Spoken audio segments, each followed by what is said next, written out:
traded charts for open skies, dreams too big for 9 to 5, with a map and a spark in his eyes. From farming to suit parade, no more cubicles, no more gray stars. We traded planets, building dreams, adventures where we are. Big Dave's leading the way. We're all on an escape.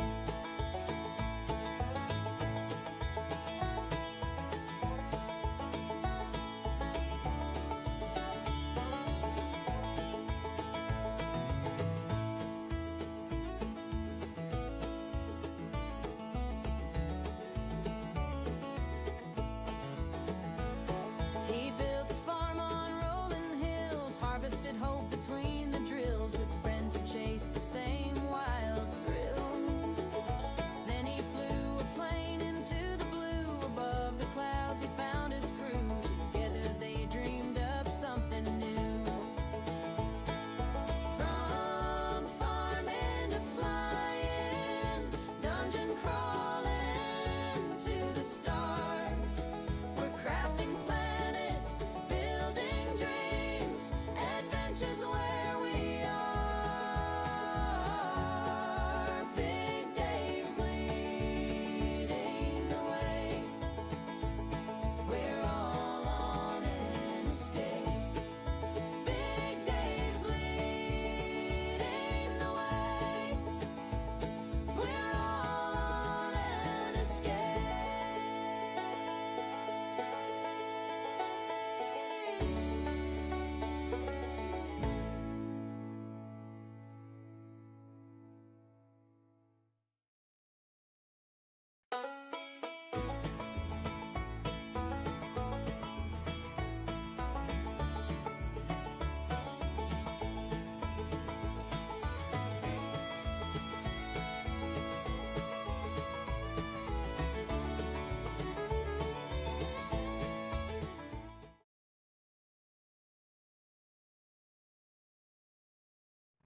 Okay, and we are live again on a Tuesday. Pretty sure it's Tuesday. Yep, still Tuesday. So we're gonna go into some yard sale sim. This should be my last stream before Friday's streamathon. For yard sale sim, that is. Should have whatever I get done through today's stream, that'll be the prep for Friday. This is what I'm trying to say.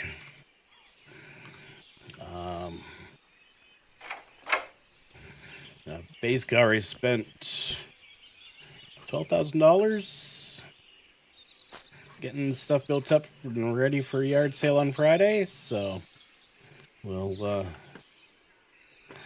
do the same thing today. Spend some more money, and there we go. Pick that up. And get things together. So let's get at her. So that one's ready. That one's ready. That one's ready.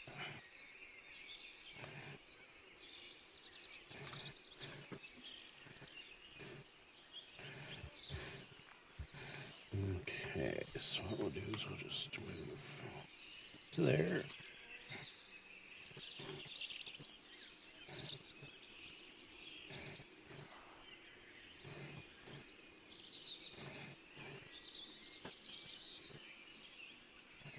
There we go. Now,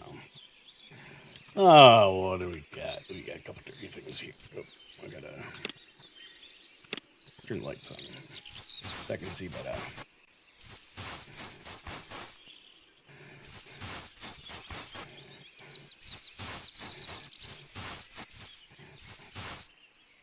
There we go.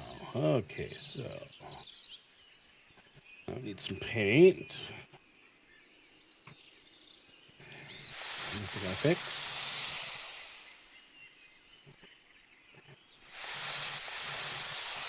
fix. Then here. Here.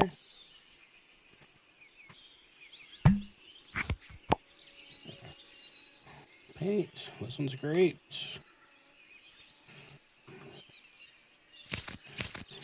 Crack on it. So paint, paint. Good to go, good to go. Need some paint.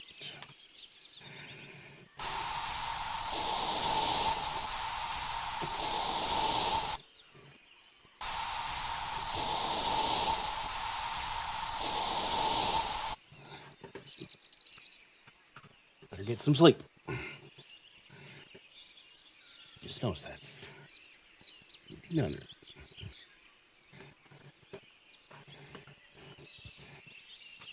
Okay, so that one's good. That one's good. That still needs paint.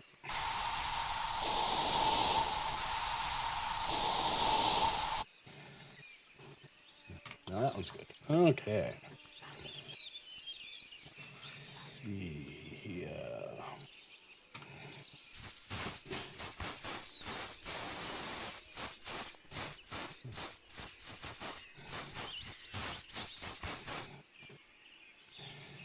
Oh, you know, I just remembered I forgot to do one thing. 1 second, folks.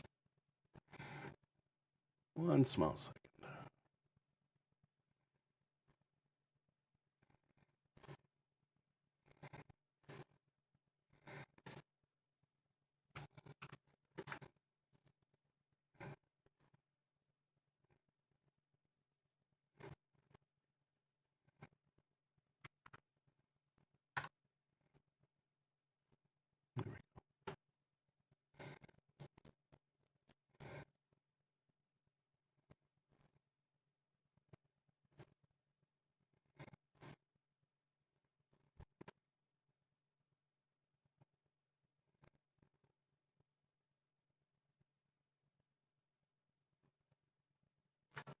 Okay.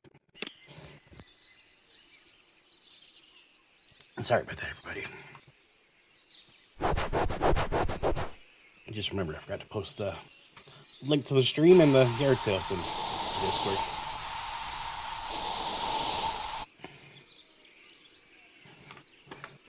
Let's go there.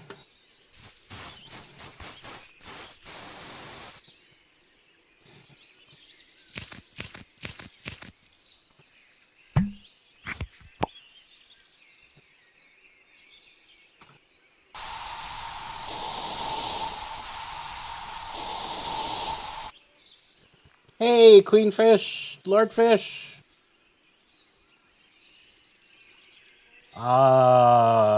Update? Was there an update? I don't know. Yeah, I guess I did get the update installed just as I opened the game up. Okay. So looks like I should have the update.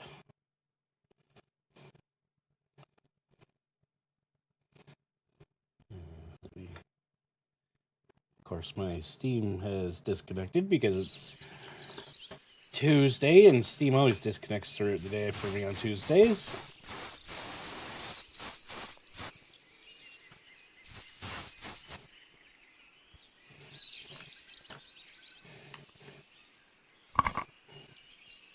No, Streamlabs, I put buried Streamlabs on myself.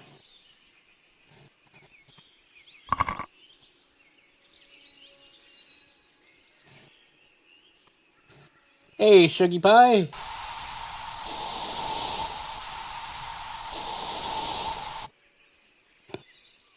Yeah, it's showing as complete in my Steam downloads. So I think I got it. But because Steam's currently disconnected because it's patch day for Steam, and for whatever reason I always disconnect multiple times through the day on patch day in Steam, I'm not 100% certain. So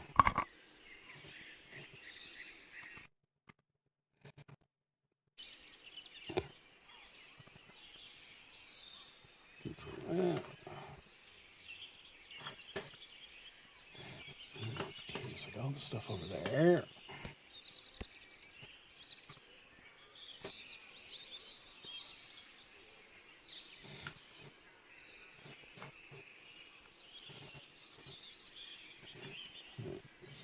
Hit my chair.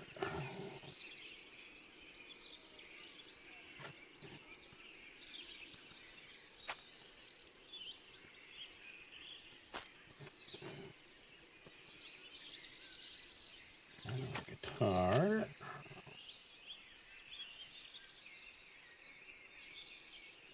Ooh, that's a good one. Microwave.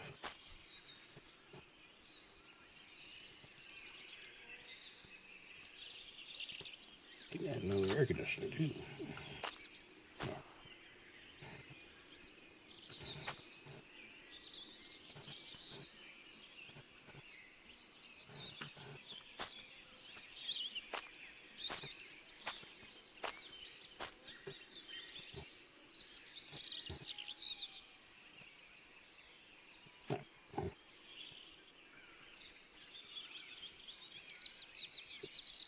Well, this is only because I'm basically just spending the time right now, Shuggy, getting ready for Friday. So I'm just using all my money up. I'm gonna see how much I can make and turn, 22. Essentially, what was I think $22,000 when I started doing the prep into in one day or one yard sale. So that's the only reason I'd say it looks like I'm a little bit more organized than usual. Because normally I'd just be haphazardly throwing stuff around.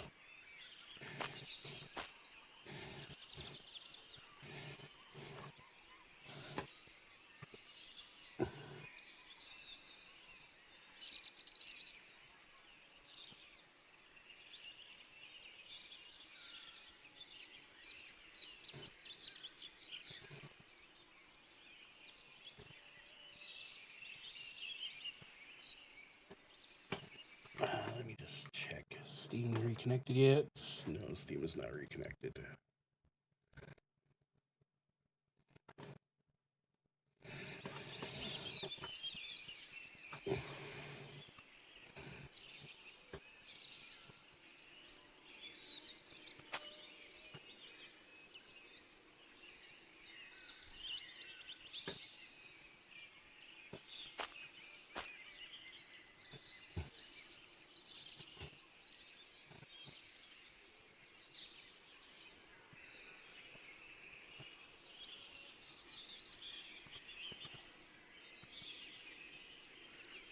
I forgot to put that up for sale.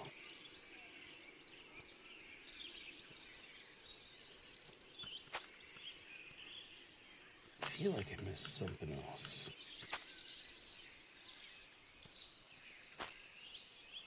No, I guess not.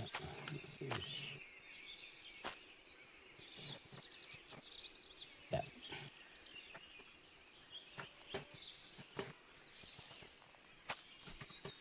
Okay, so To Fill a Mockingbird.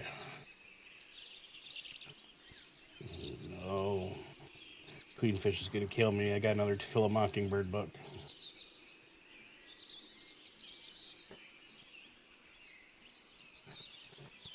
I'm just going to put it down, set the price, not touch it again. I'm not going to break Queenfish's game today.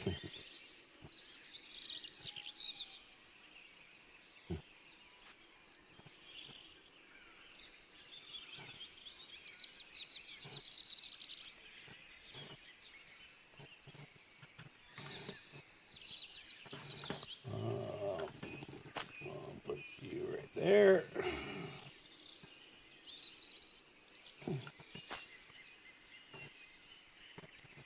Another picture on the wall.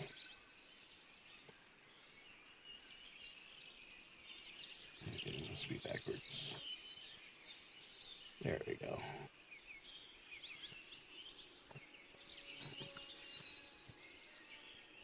I love it. Okay, they put that up for sale. That's up for sale. That's up for sale.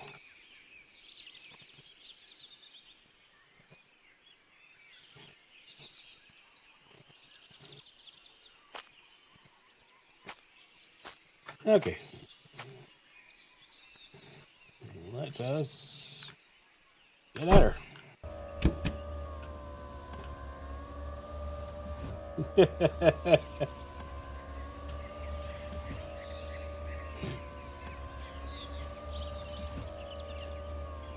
Since early, we'll go to the dump first.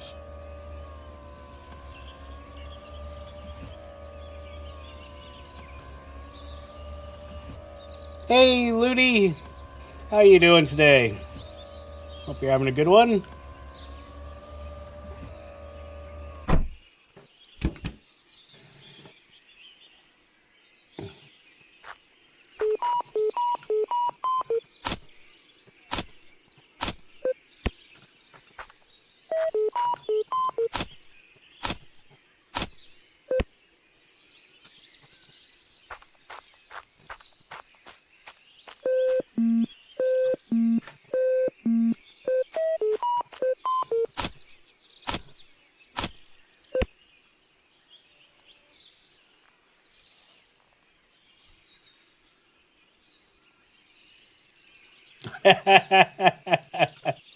Yeah, no worries, Queenfish. I just feel bad because every time I open the game up, I either break it or I nitpick something small. I'm sorry.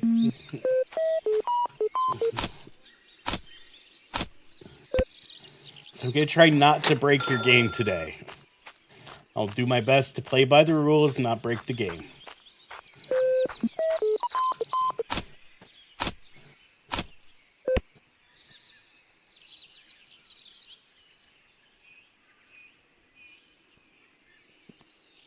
Oh, that's okay, Ludi. I completely understand.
Let's see.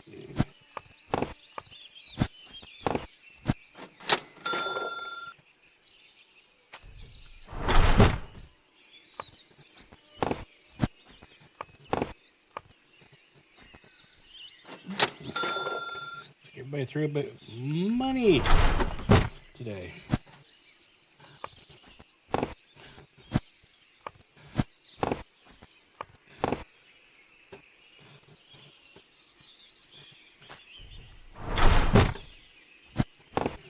Even more money.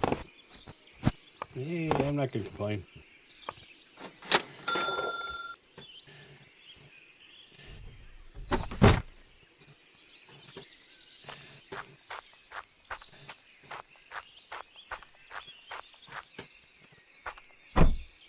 Okay.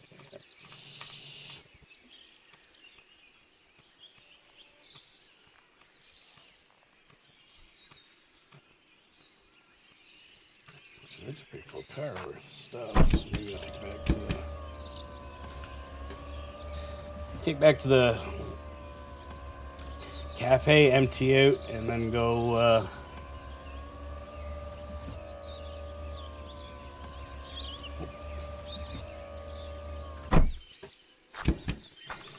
Go down, sell the car.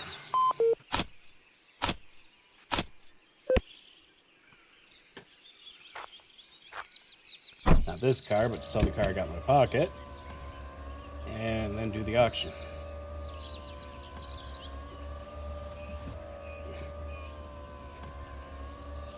It's not even 11 o'clock yet.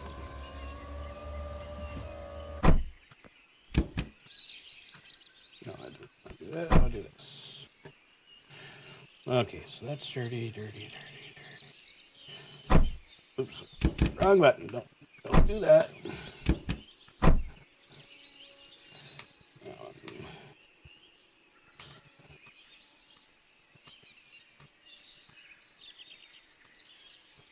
Okay, everything goes dirty. Okay.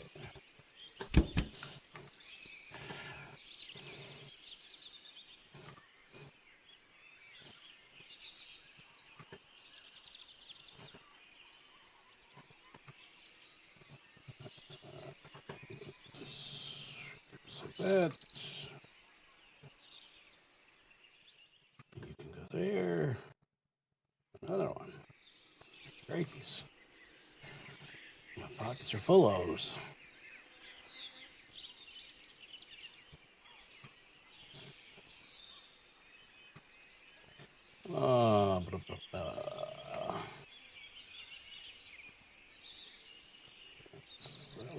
That's that one.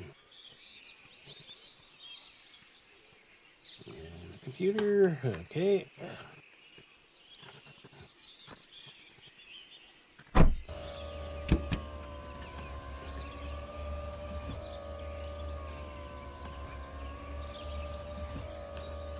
Now, let's see. Like I said, we'll go down, sell the car, got in my pocket. Oh, yeah, patch must apply, because that's... crap. I broke the game, Queenfish.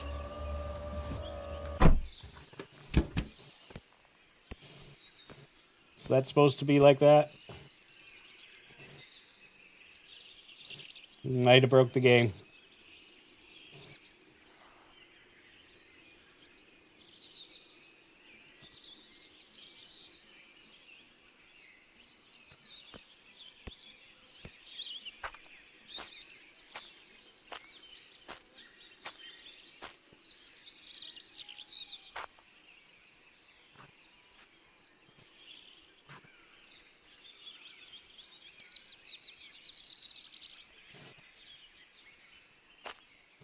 I'm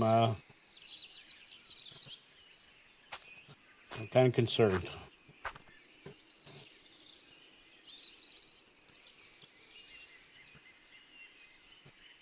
Casket containing a Halloween decoration, 40. Okay, I'll buy it. I'll buy it. I'll buy it.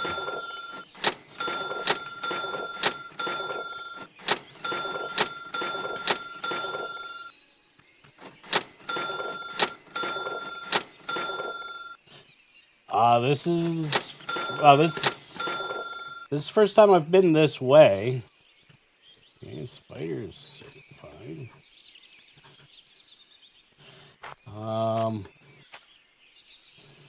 And this is the first time I've played since the patch dropped, so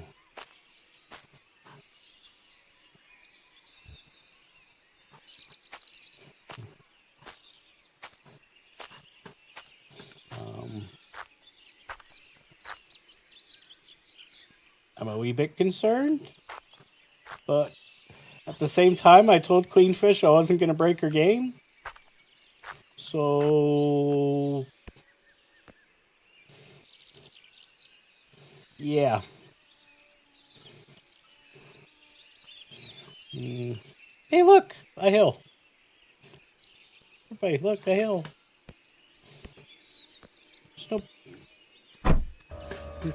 Just don't automatically look back that way. I didn't see a plane. There was a lot of caskets. I got a pocket full of caskets.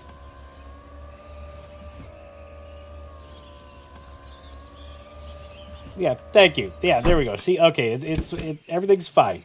Nothing to see here, folks.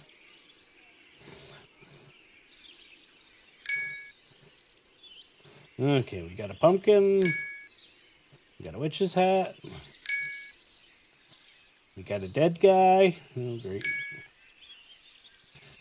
We got nothing.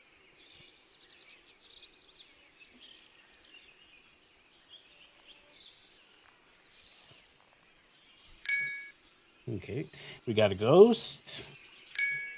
Got another pumpkin. Another nothing.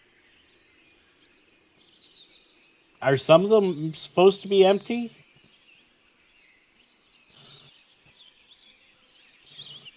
Did you, Shuggy? Okay, I'll go back and take a look.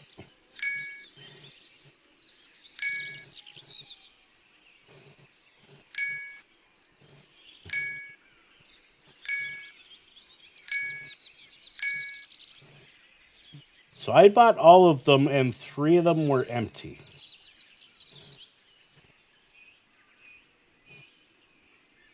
So I'm not sure if that's supposed to be like that or not. Again, I tell Queenfish I wasn't going to break her game, so.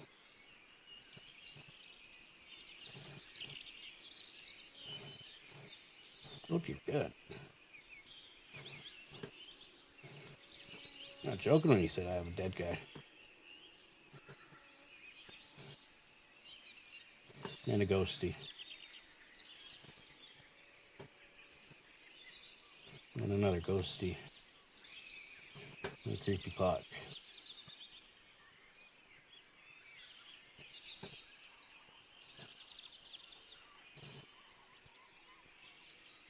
I'm not saying I got ripped off. I'm just saying, you know.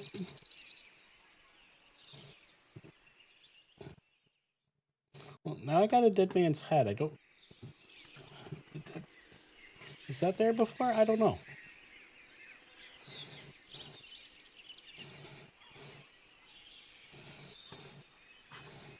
We'll just, like, not look.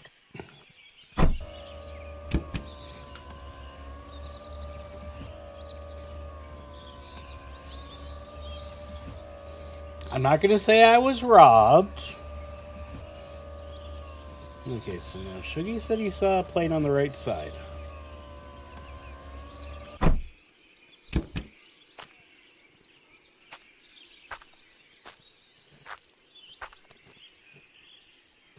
This spider.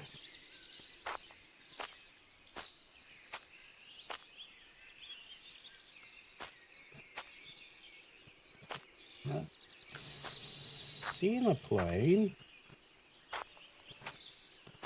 Let me check over here.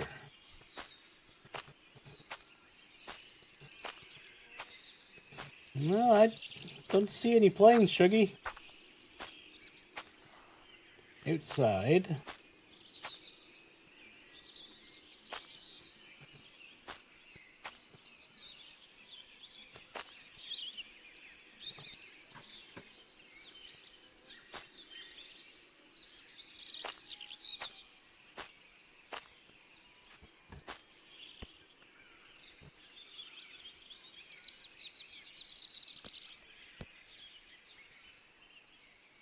Yes.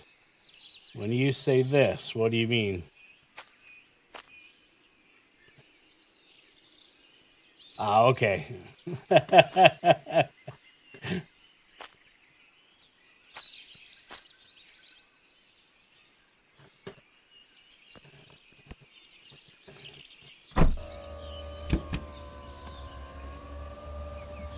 Ooh. This is new.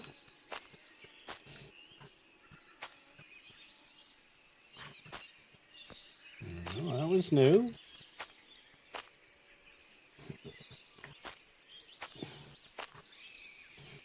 Okay.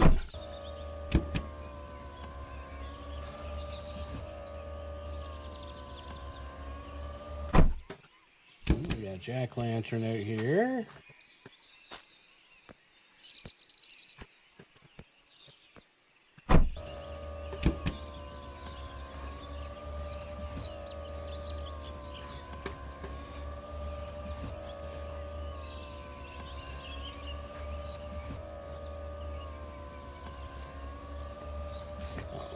supposed to sell the car first, otherwise I'm gonna forget to.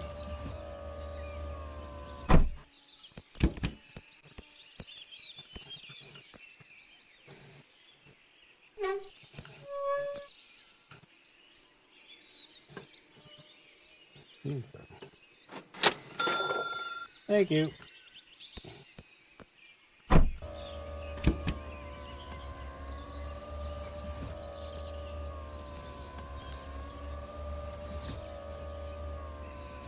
Jesus, give me and Pete, you people. Get out of the street. Get out of the street.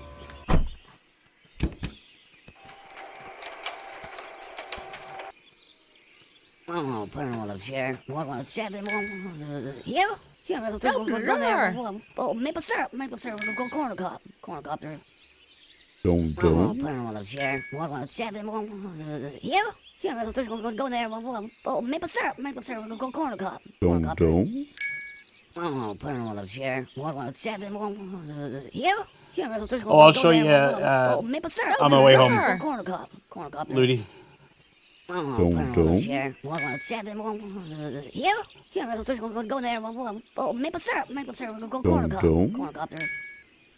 Oh, Sounds put like him on the well, chair. she also What, says seven, corncopter. Here? Brother. We'll go there. Oh, maple syrup, Maple syrup, we'll go cornucopter. cornucopter. Yeah, corncob, Don't corncopter. go. On the chair. What, seven, here? Here, we'll go there. Oh, maple syrup, Maple we'll syrup, go corncob, cornucopter. corncopter. Oh, put him on the chair. What? Yay! Anywhere you go. Oh, okay. That up. That up.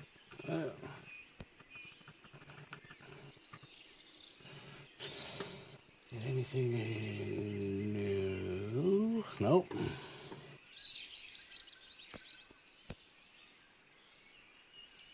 Yeah.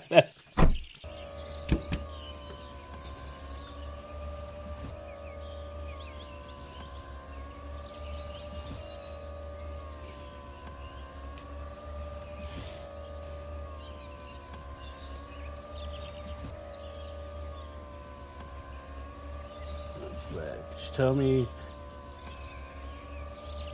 Okay, yeah, no, it's so when you are across the street from basically the empty field between the market and the trailer park, the one purple house beside it, there's now a barn and a house, and that's where you can buy some Halloween stuff.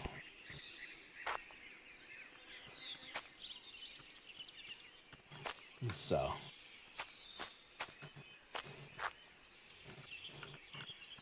I'm just gonna click on everything just to make sure I didn't miss anything. Oh,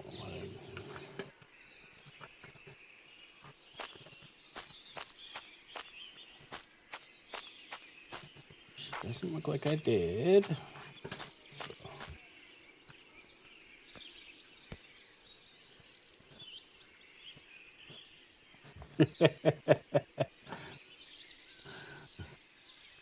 Hey, son of a fish, how you doing?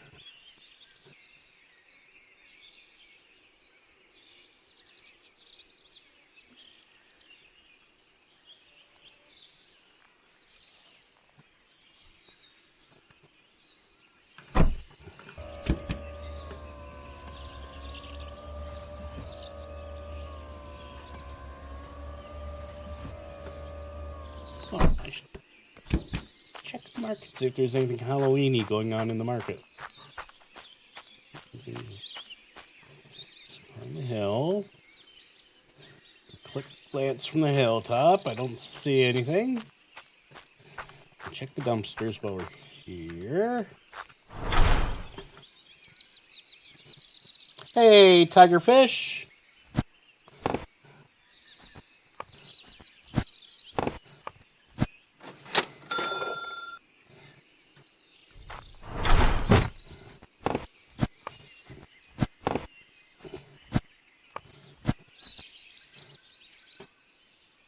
Oops, missed a book. Or missed a card. That's probably my pocket. Nope, 3 more items. Okay. Let's see. Nothing going on there. Nothing going on there. Not new nostalgia. What else do you got?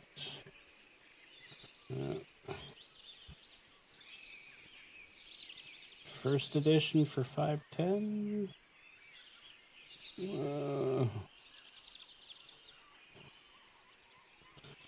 I mean, that's a lot, and I don't really have a lot of money right now, but I would have normally bought it.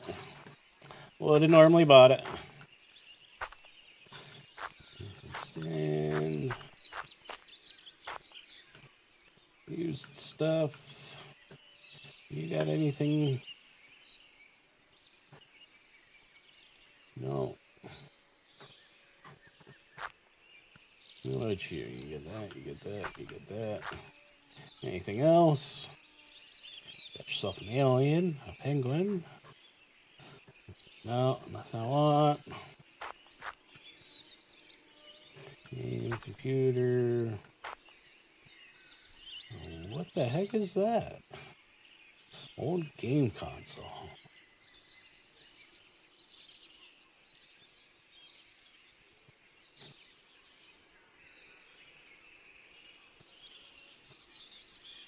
Huh.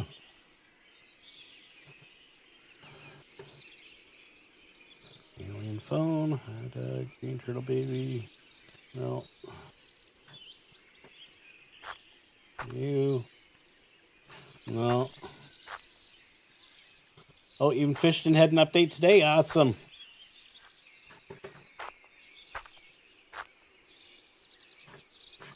I want your hat.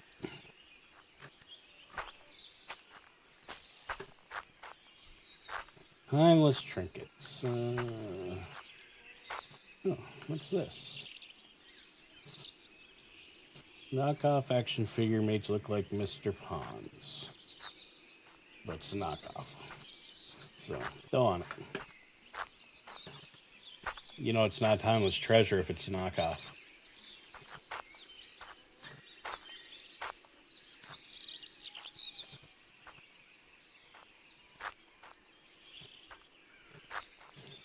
You know it's not fine things when it's got a crack in the side of it.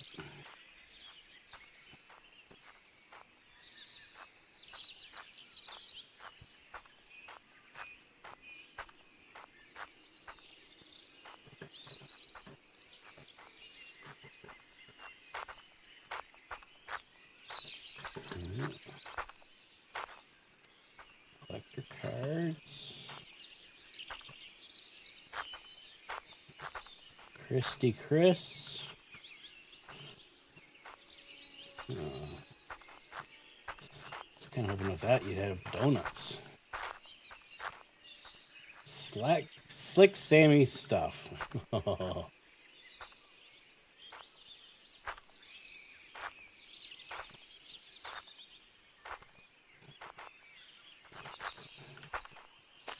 Okay, so it didn't look like anything new in there.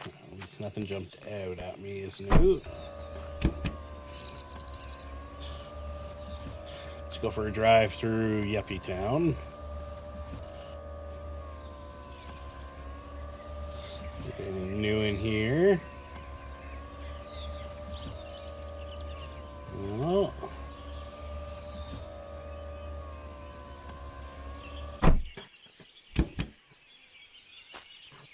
No.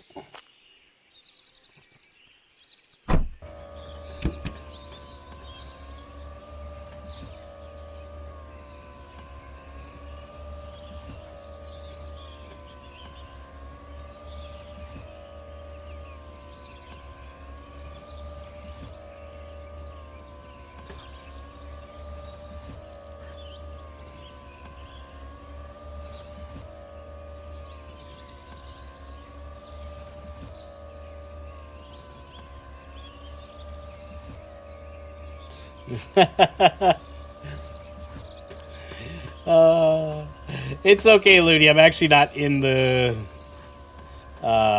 new content area right now. Though I do have new content in my shop, so I guess.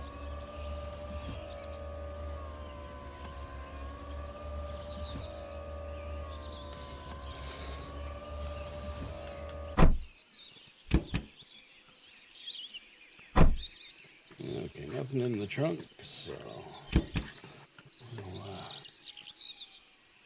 do this stuff. So just put that there. Chair's in good shape. Ship.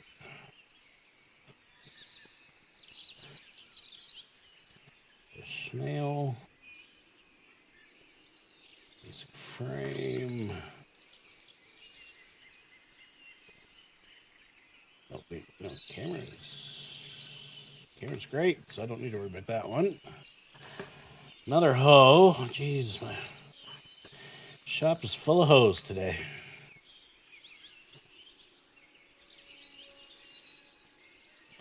Yeah, this one. Revolver. Race car bed. Just gonna replace that bed. It's all reality. If you got a race car bed, why would you have a big bed?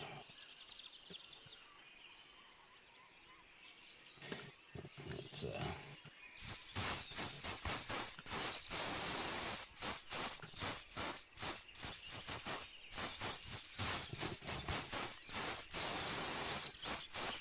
all those other people, they want their $1 million mansion. Me, I'll take my race car bed.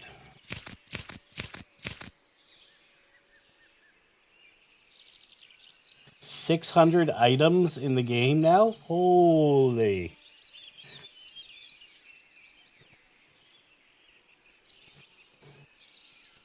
That's something.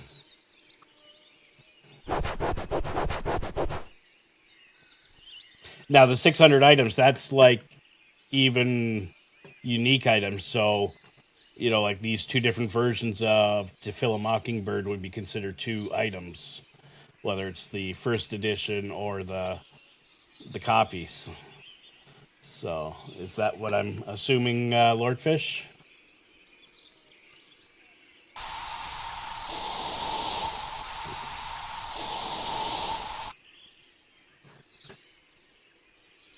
Okay, pick that bed up. Put it in my pocket. Put the race car bed.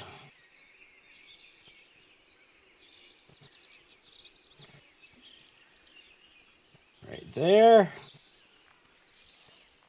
I can honestly say I have now won the game. Who needs $1 million mansion when you got a race car bed?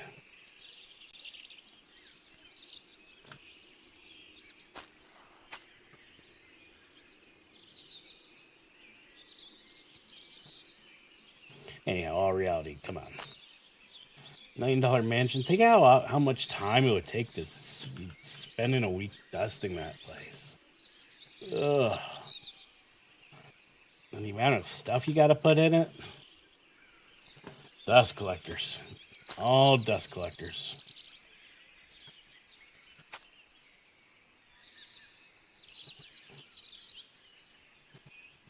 Hey, Shield Maiden. Thanks for popping by.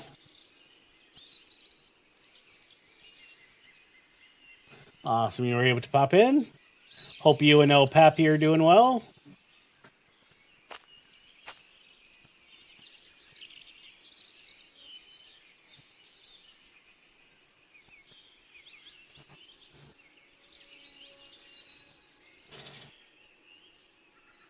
And do I see an Amphipotamus coming in? I believe we might have us an Amphipotamus coming in the door. There she is, Darlene and Amp and Wolf Cub, Dragon, Shaman.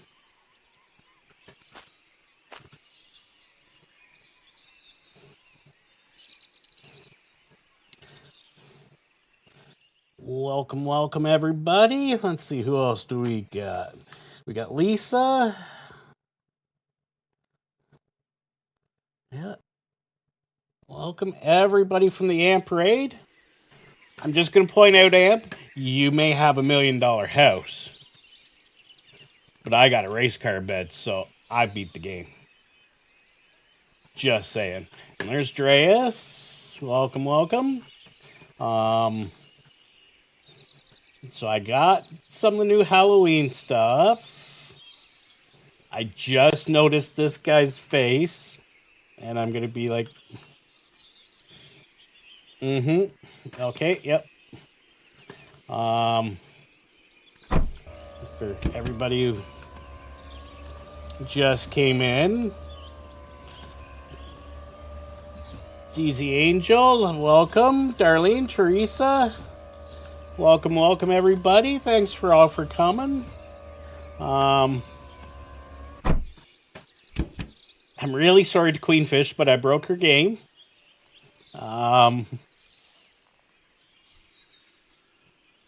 Yeah, I broke Queenfish's game.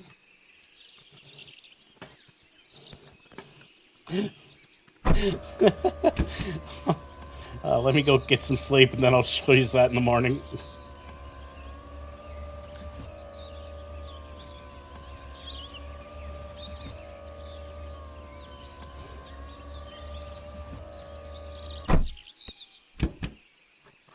Okay, no. Yep, hit it.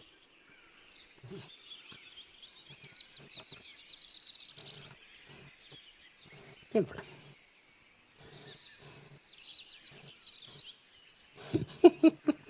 And I'm really sorry to Queenfish because I started the stream and I said, I'm not going to break your game today. And then what do? I leave my shop and I break her game. Oh, I feel so bad.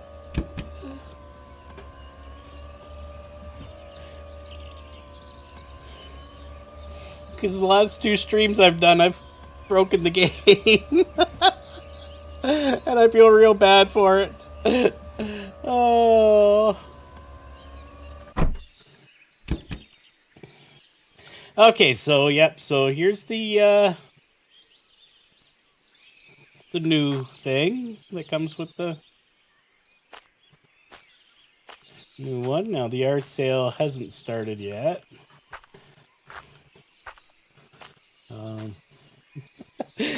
I just really do, because I was like, I'm not going to break the game. I'm just going to play the game. I'm going to follow the rules. And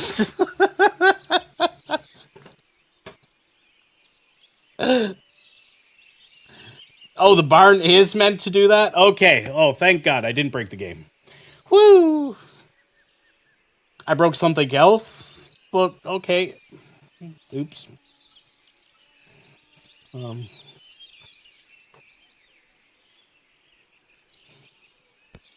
Can you? No, I can't. I can't.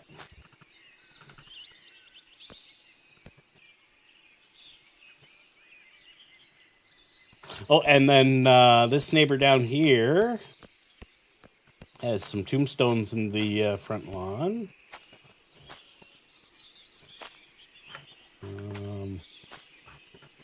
And then this guy's got a pumpkin down at Bob's. This guy... This one's obviously a crotchety old fart and doesn't celebrate holidays, so nothing going on there. I didn't check in here, see if anything's changed. No.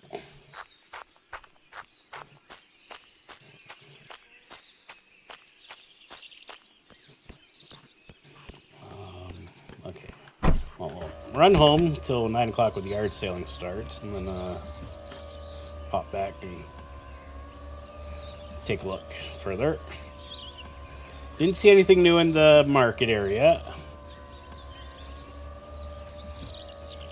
There we go. We're not into there.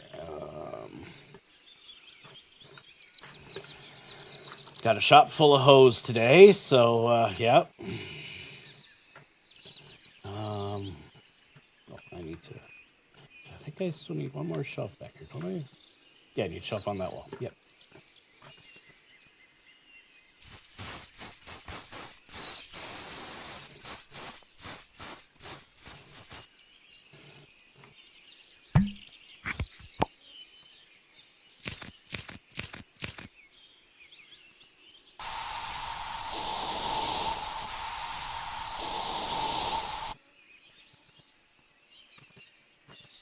Mix that up.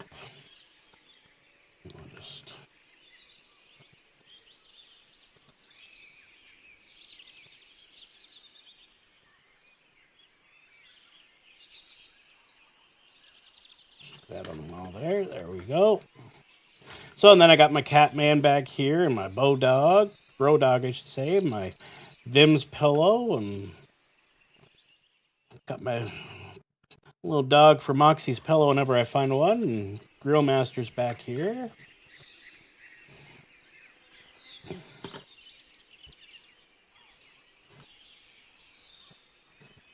How much is the Ampy in the window? Nothing, because I'd never sell her. Oh, good grief. Snickle Fritz and Fiddle Faddle, y'all. Or the other Ampy I got. Oh, good grief. Snickle Fritz and Fiddle Faddle, y'all.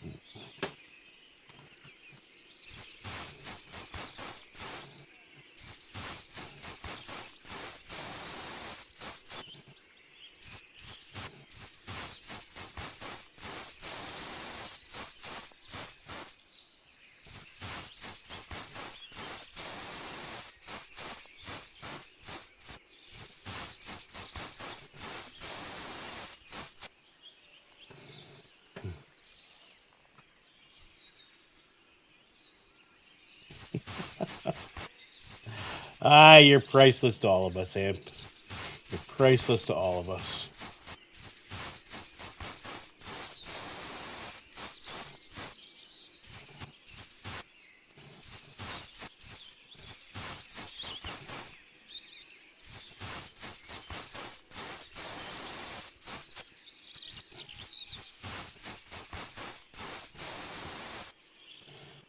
Okay, kind of curious, because smoked in my own shop.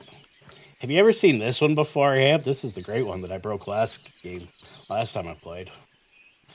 So you take a Philo Mockingbird, you pick it up, and I think you put it like over here on Catcher in the Rye, and To Philo Mockingbird becomes To Catcher in the Rye. But it still says To Philo Mockingbird here, and it's To Philo Mockingbird's price. You pick it back up, you put it down, and it's To Philo Mockingbird again.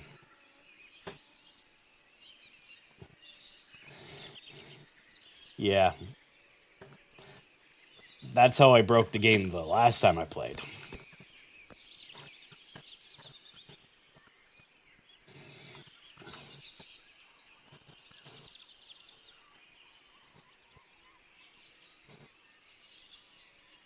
Where is Butt Girl, Dave?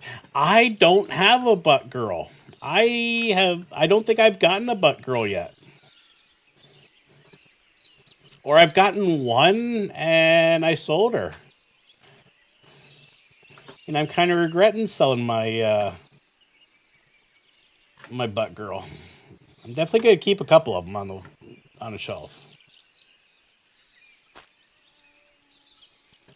So,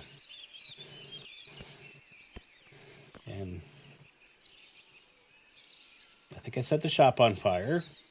So I'm going to go do something else. Shop may burn down because there's not a lot of smoke coming out of it.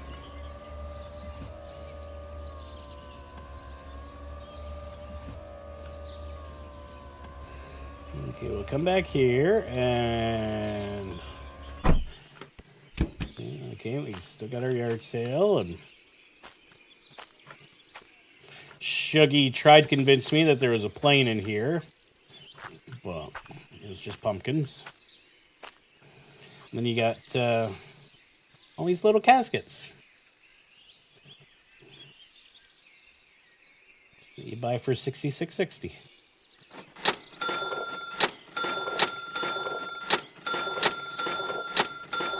I'm gonna buy them all up. Oh, 20, 13 cents. Okay, 29.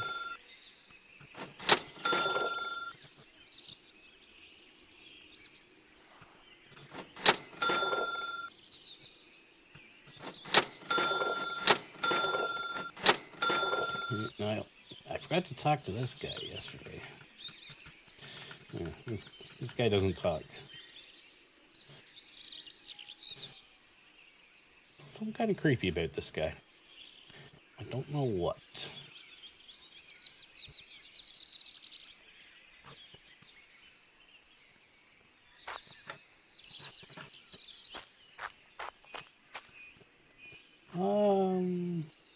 yeah, that's so far what I found for the new Halloween content.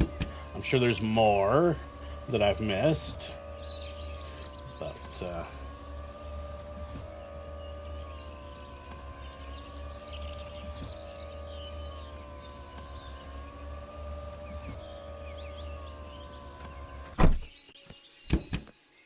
okay, shop stopped smoking, so...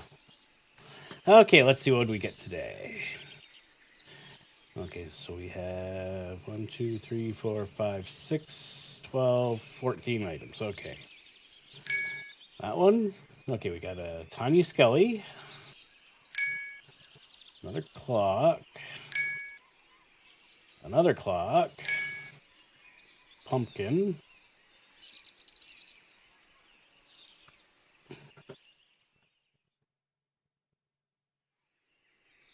I'm gonna go outside because I think my shop's on fire.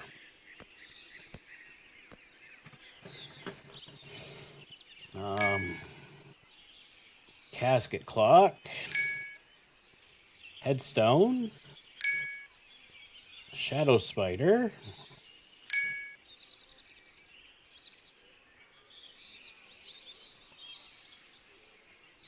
Yes! Shaman, you're right.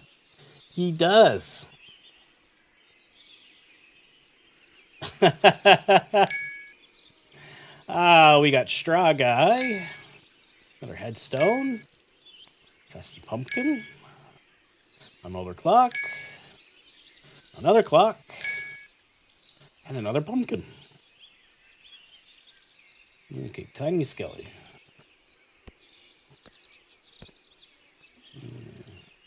How big is tiny skelly? Okay, tiny skelly is tiny. Okay.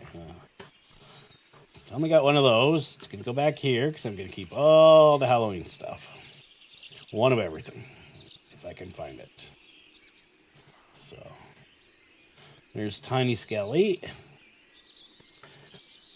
Anything else that's in great shape? Nope, everything's dirty. Okay, so... What did I do to my shop?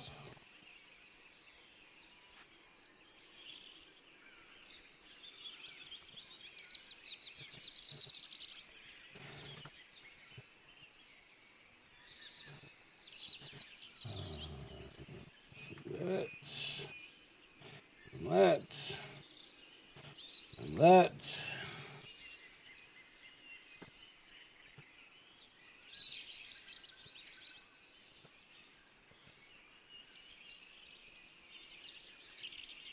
You know, these two look like they belong in an adult toy store. Just saying.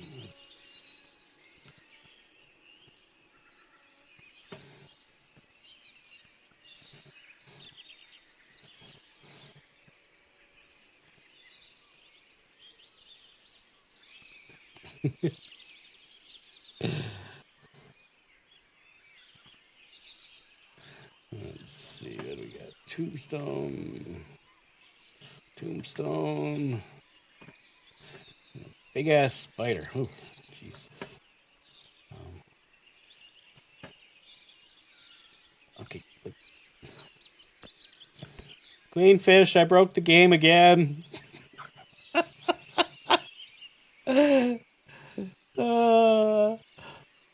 If there's a way to set your shop on fire, I found a way to set my shop on fire.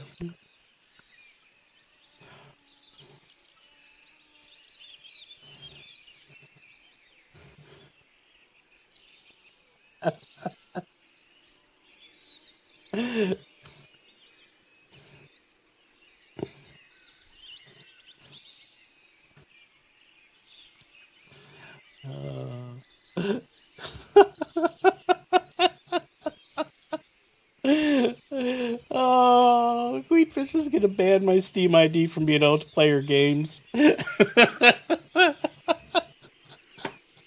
Oh yeah, you know what? Let's find a song to play while my shop burns down. Oh. Well, where's the fire hydrant so I can run a 4-inch supply line and then hook it up to a 2-inch 2-inch line with the nozzle? Let's see, what do we got? Oh, let's run this song here.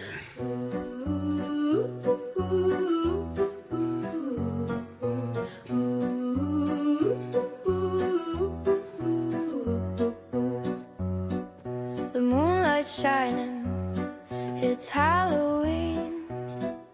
With my crew, we're the ghost hunting team. And the scamps got that crazy laugh. Big Daddy Dre is always the best part. Gutter gang, it's Friday night, chasing shadows under starlight, goblin whispers, tales to tell. With my friends, it's a spooky spell. Big Dave's got the map, it's time to roam. Darlene's by my side, never feels alone. We recall the night by the old graveyard when shamans spoke and the spirits were hard. Gutter gang, it's Friday night, chasing shadows under starlight, goblin whispers, tales to tell. With my friends, it's a spooky spell. Remember that time in the haunted house? We heard the creaks, we barely breathed the sound. Johnny jumped, oh the scream he made. The way we laughed, those fears just fade. Now we're sneaking through the neighborhood. Every rustle has us feeling good. The ghosts are out, can you feel the thrill? With my gutter gang, I've got the chill. Gutter gang, it's Friday night, chasing shadows under starlight, goblin whispers, tales to tell. With my friends, it's a spooky spell. So raise your lantern, hear our cheer. In this Friday night, there's nothing to fear. Together we stand through the dark and light. Gutter gang forever in this Friday night.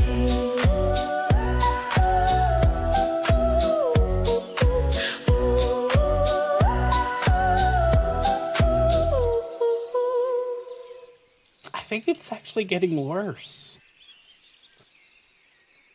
I really am starting to think my shop's on fire.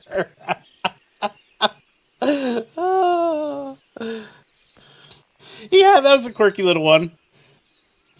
And then just because my shop's on fire and I'm not sure, we'll probably gonna need some alcohol soon. So here's one I created. I gave it to Amp the other night. It's the song entirely about drinks that include bananas in them. So you can all just enjoy this one and shake your bananas. Warwick Cinnamon sign, shake your banana. Tuma, puma, puma, shake it up. Yeah, yeah, yeah, yeah, yeah, yeah, yeah, yeah. Shake your bananas. Yeah, yeah, yeah, yeah, yeah, yeah, yeah, yeah. Hey, Mondays got me feeling slow, but I know how to let it go. Banana daiquiri, oh so sweet. Sip it, dance, move your feet, shake your bananas, let them sway. In this life we find our way. From smoothies to cocktails, it's all in fun. Join the party, everyone. Hey, Tuesdays I'm grinding late, it's true, but I got my midnight oil brew. Bananas blended, rum flows free. Cheers to you and cheers to me. Shake your bananas, let them sway. In this life we find our way. From smoothies to cocktails, it's all in fun. Join the party, everyone. Oh, I remember that Wednesday night. Day vibes, everything's right. Dirty banana with a hint of cream. Life feels good, like a sweet dream. Oh, Thursday comes, heat is rising. Lava flow, oh it's so surprising. Fruits and flavors, a tropical blast. Let's make this moment last. Shake your bananas, let them sway. In this life we find our way. From smoothies to cocktails, it's all in fun. Join the party, everyone.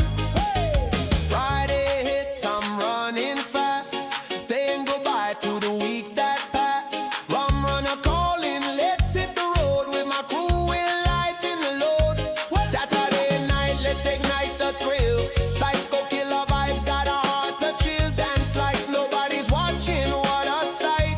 Bananas in hand, we'll rock all night. Shake your bananas, let them sway. In this life we find our way. From smoothies to cocktails, it's all in fun. Join the party, everyone. On Sunday I'm wild, let my monkey roam. Banana madness, it feels like home. Every moment's golden with friends all around. Shake your bananas, let love abound. Shake your bananas, let them sway.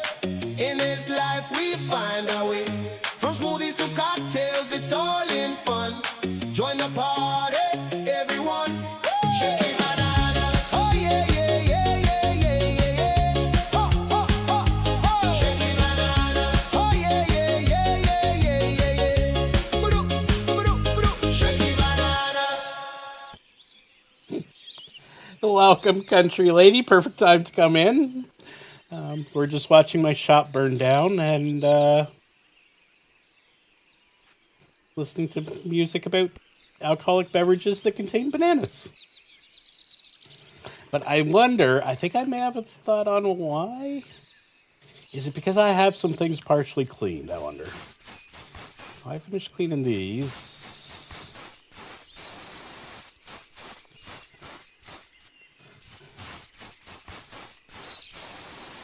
Just a thought, if you have partially cleaned items, does it continue to create the smoke texture?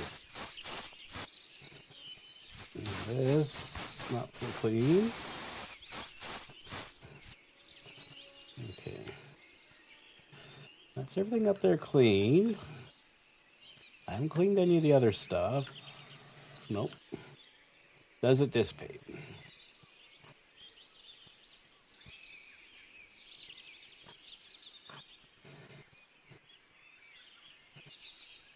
It's just a thought I had while I was standing there.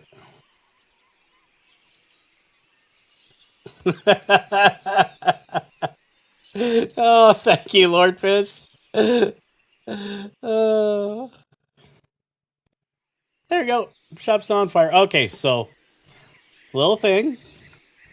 If you don't completely clean it, it continues to produce the dust texture. There we go. Now we've learned a thing for the day. Yeah, no worries, Amp. Yeah, you go feed the beast. We'll talk to you later. I'll just stand here and clean my hose.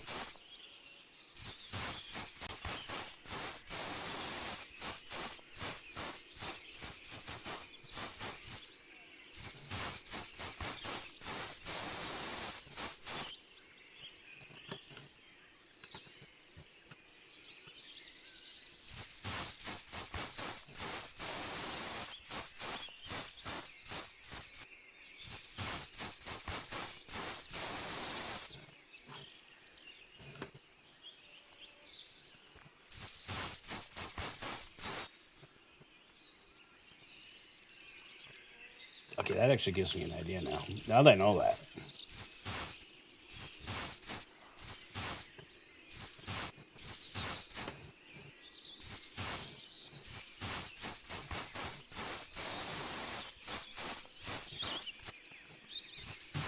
Sorry, Queenfish, I'm gonna try breaking your game again. Okay, how smoky can we get it?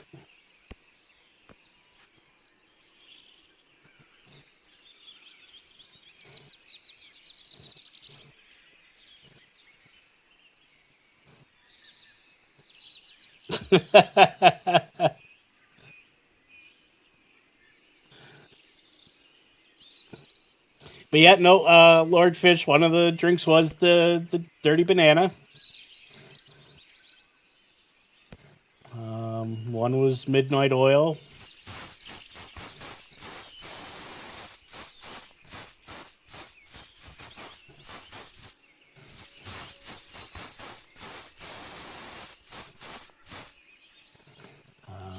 Banana daiquiri. Let me just pull up the lyrics and check. 1 second here, folks. Gonna be a professional streamer.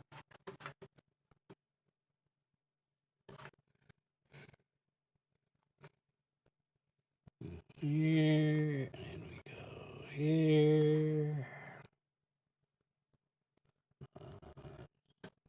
That's there.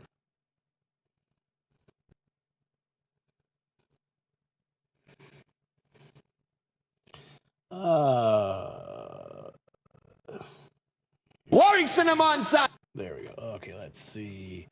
So Mondays was banana daiquiris. Tuesdays was midnight oil brew.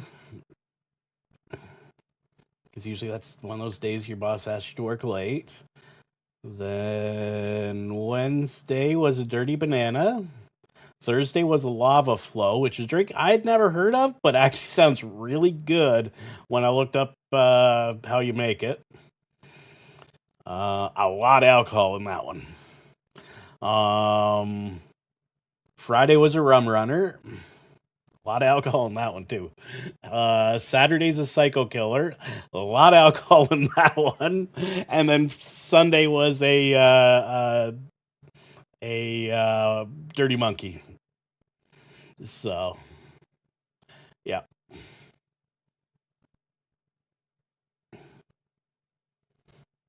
Yep.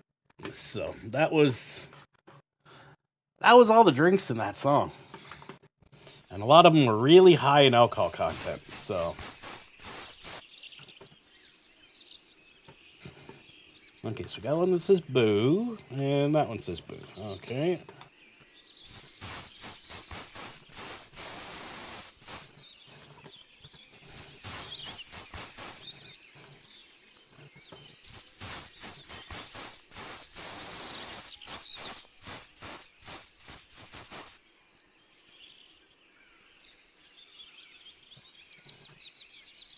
Yeah, I have given as a joke gift friends certain inflatable products that have that same shock expression on their face for Christmas. So I find that very funny. Whoever did the faces on those.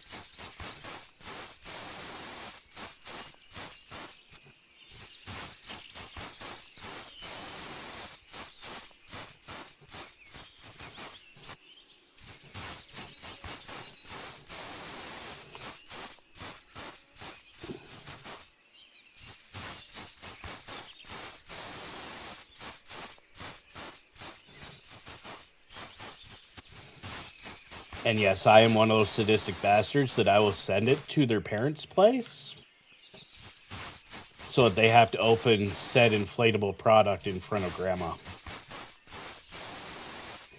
So, yeah. That's the kind of friend I am.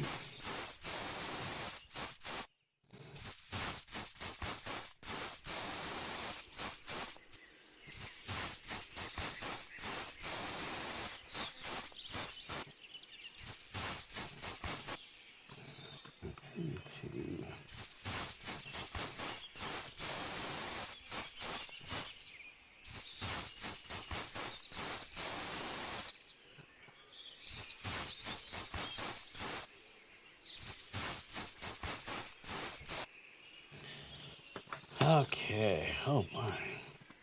I got a lot of stuff in my shop now. Okay, let's see. You have a dent? No. Screw loose? Doesn't look like it. Need a stitch somewhere. No.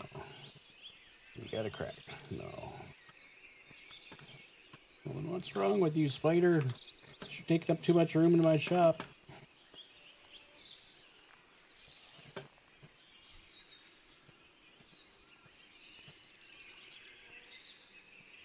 Is that a...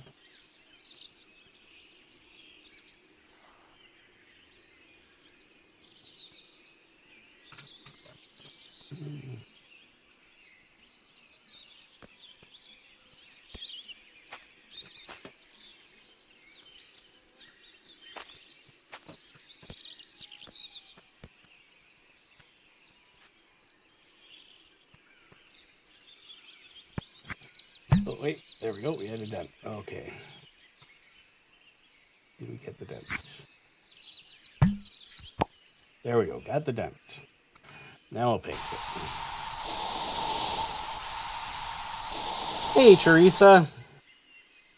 Not sure if I said hi earlier when I think you came in with everybody else, but hello, hello.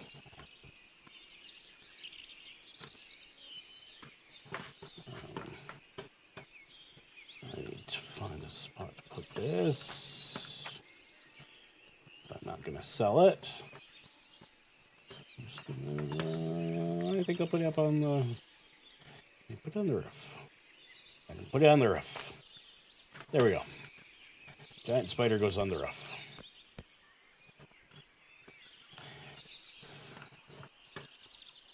Okay, let's just get back to cleaning some of this stuff up.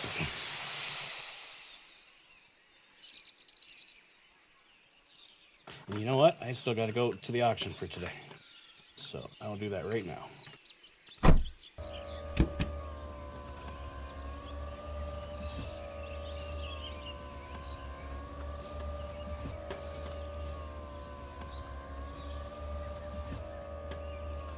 It's going very, very well, Teresa. How are you doing?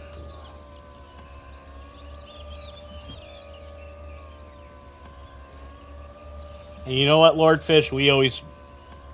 Everybody appreciates you, my man. You and Queen Fish.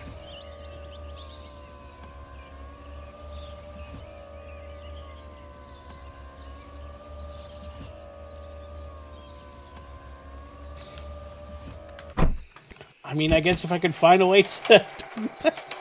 I don't intend to. Yeah, we'll just go there. Oh, maple syrup. We'll go corn cob. Dun, dun. Oh, put it on the chair. Don't. Yeah, we'll just go there. Oh, maple syrup. We'll go corn cob. Oh, put it on the chair. Yeah, we'll just go there. Oh, maple syrup. We'll go corn cob. Oh, put it on the chair. Yeah, we'll just go there. Oh, maple syrup. We'll go corn cob. Oh, put it on Wow, the look chair. at the bazingas on that one.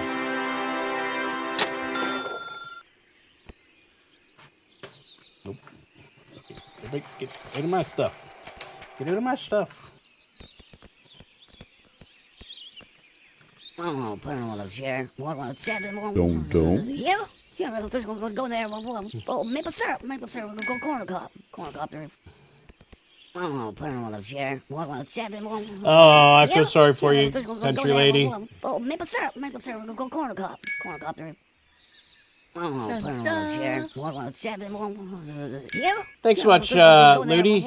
Oh, maple syrup. We'll go corn cob. It is, Shuggy, yep. Yeah, we'll just go there. Oh, maple syrup. We'll go corn cob. But I had promised her I wasn't going to break the game today, and then I go and break the game. Yeah, we'll just go there.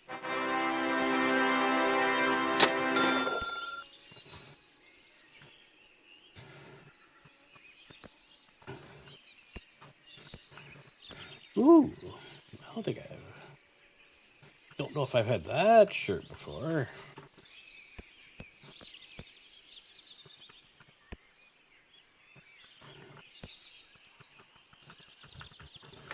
Okay.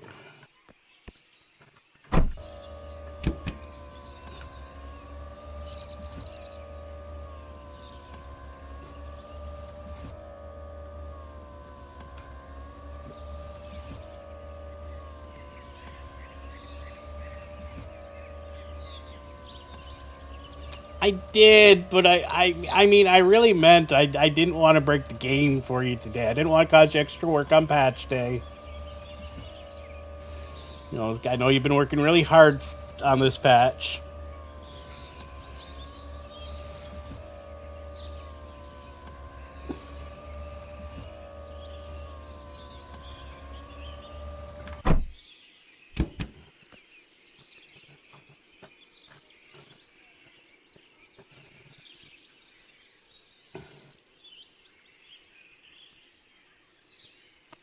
good. Nope. That's crooked. Gotta fix it.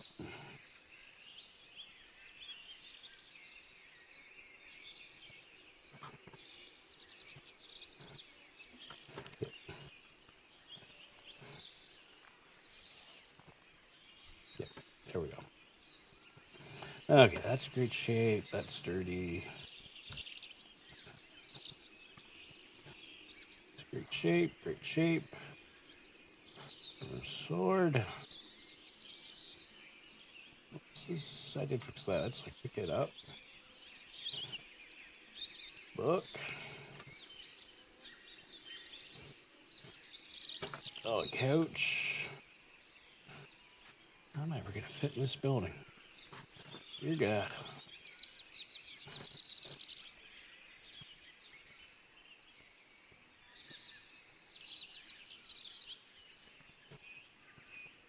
Rifle's in great shape.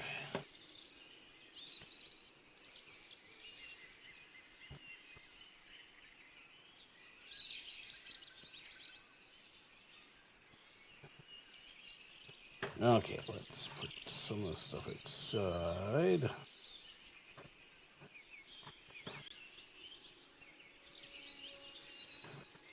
This is...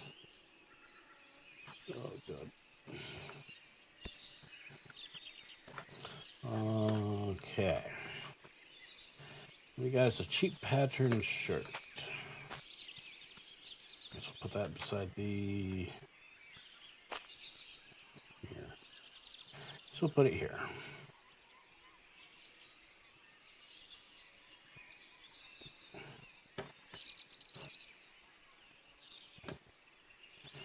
Oh, yes, we got to open the box of heirlooms, too. Right. The grill. We'll put that up here.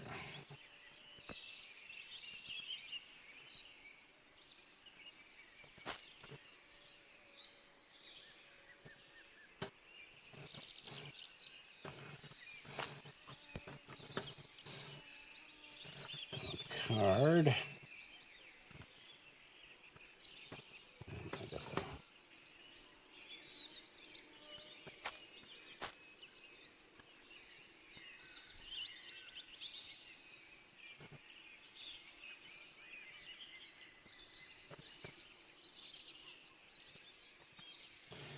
That's got a chair.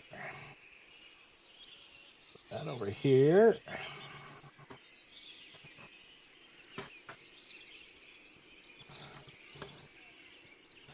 That needs to be fixed.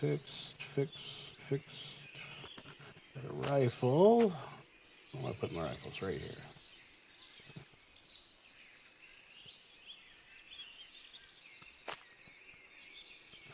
Oh boy. Don't tell the government I'm selling a rifle.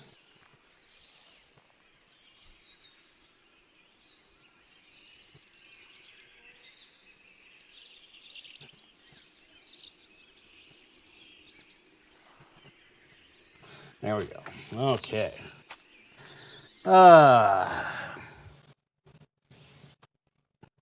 Yeah, I know. I just, I was like, when you said the patch would come out, I was like, I don't want to break her game on her. She's been working so hard. And the first thing I do is I go and break the game.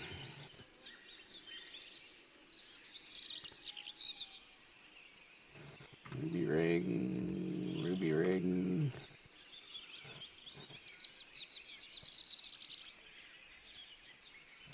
I had one of these when I was a kid. I loved it. I used to be able to get up to about like level 15 or 16, and then I'd start screwing up. Man.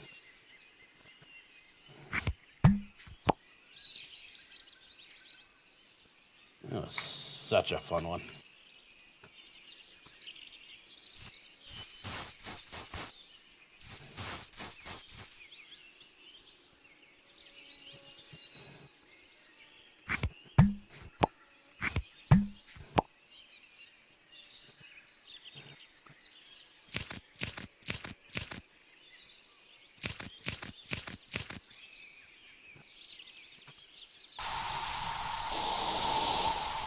Ah, thank you, son of a fish.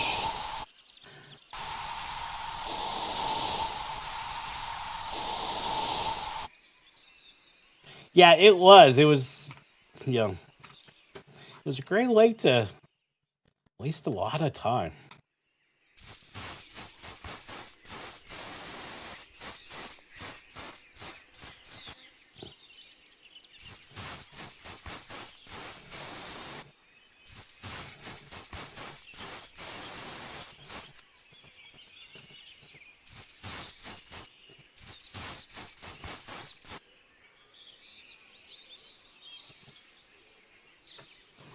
No. Okay, so that's great shape.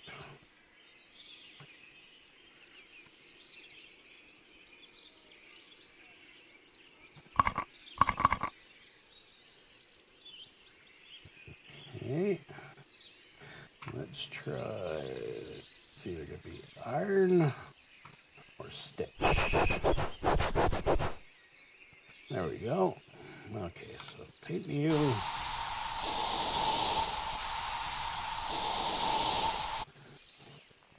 Paint you.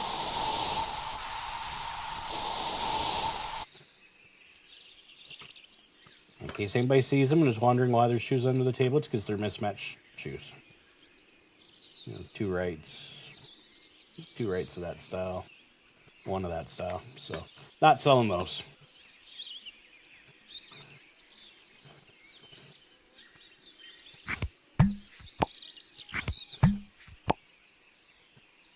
That's great. That's great. Excellent. We just need some paint.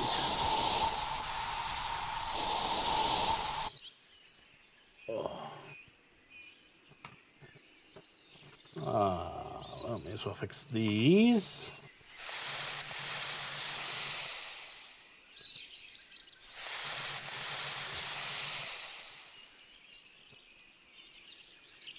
I did.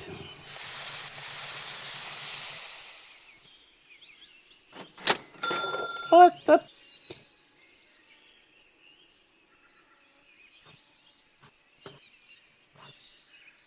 Did I pass out my own shop? If I had fallen backwards, I would have landed on the bed.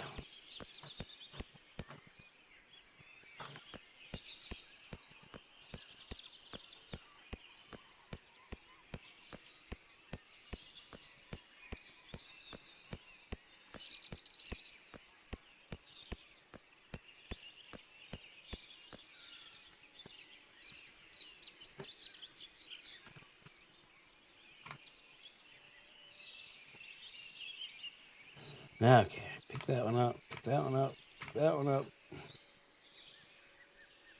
Gotta stitch that one.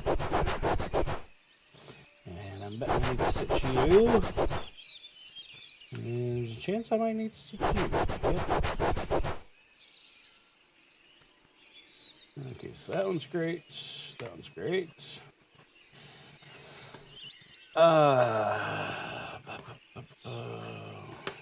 Yeah.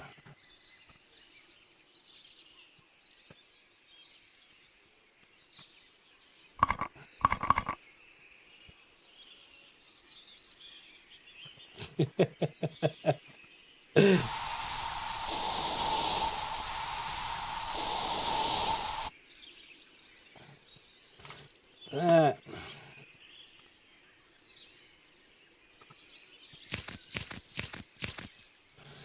Do you know off the top of your head, Lord Fish, how many unique Halloween items were added?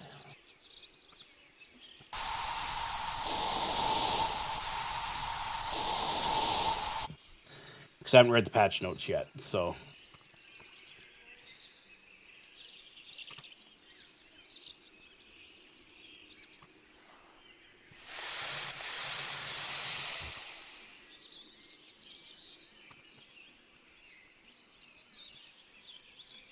And yes, yeah, thank you for Lord Fish for that. Yeah, people could sub. I hit 50. I'm on the drive for 100. Yeah, seeing what we can get to. So 30. Okay. Got a few of them. I think I got even half of them, but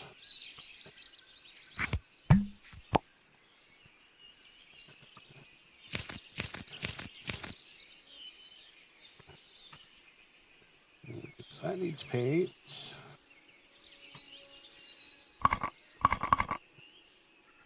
Screw this up there.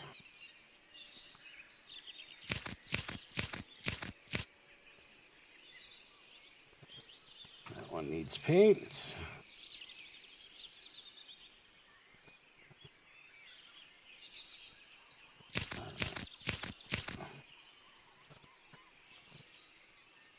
Needs paint.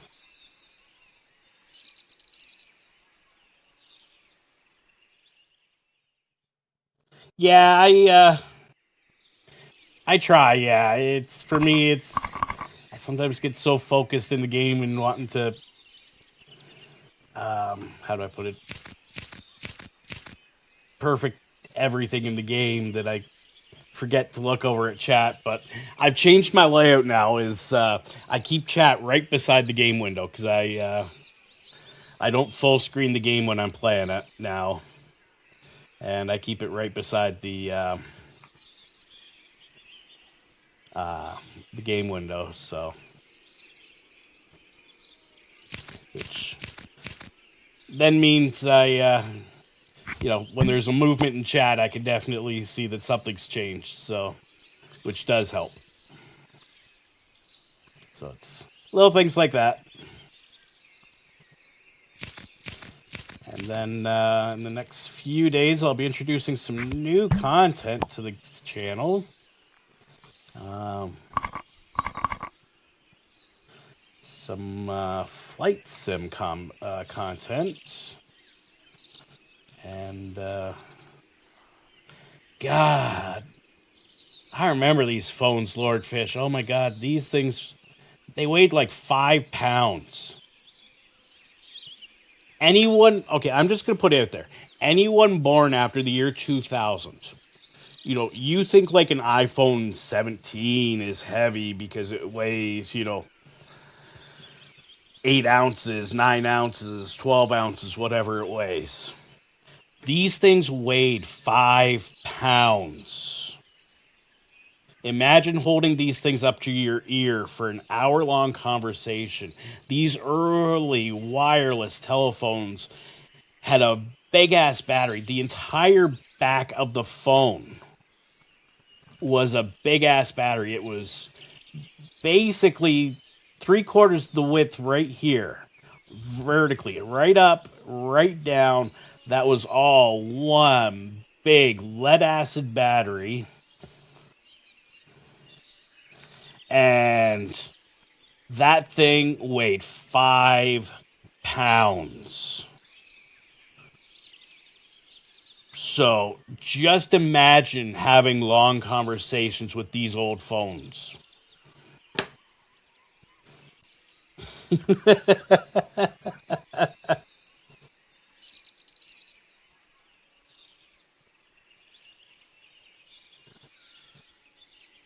Yeah, no worries. Yeah.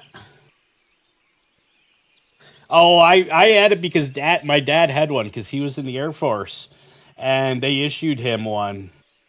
And I just remember every time I'd pick it up, God, that thing weighed a ton to a little kid. I'm surprised I didn't break something back then.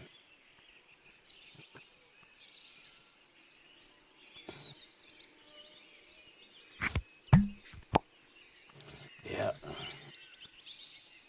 No, it's cracked right here. Yeah.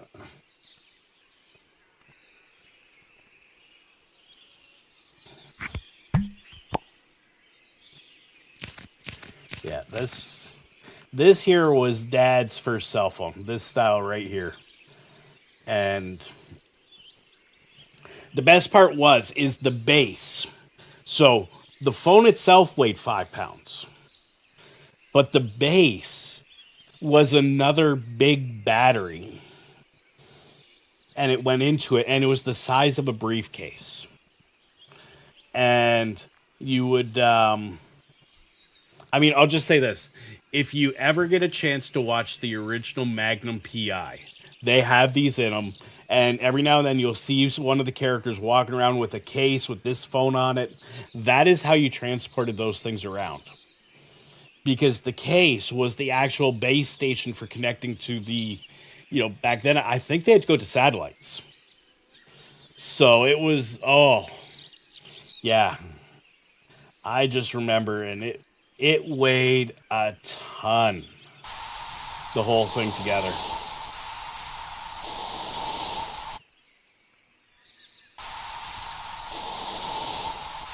Yeah, Dad had a CB radio in his truck, but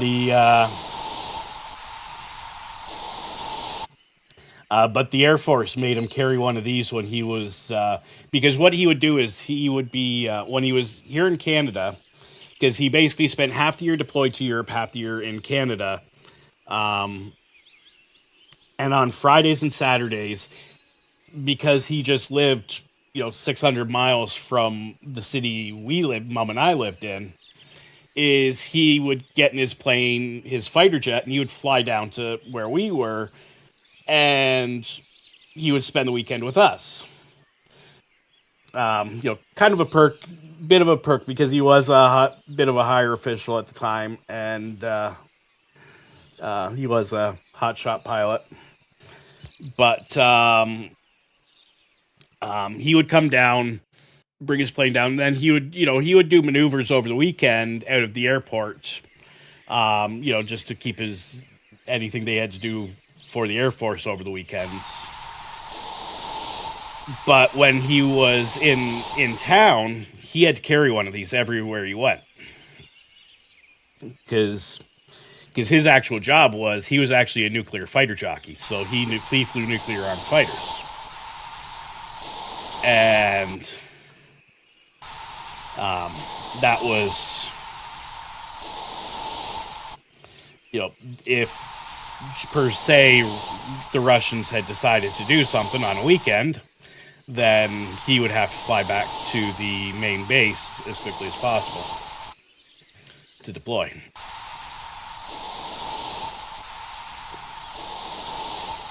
But when he was on leaves and stuff, he would leave that behind. If it was a no contact leave, and then he would just have his CB radio, which the Air Force knew how to get to him on that too. So it was never like he was truly out of contact with the Air Force.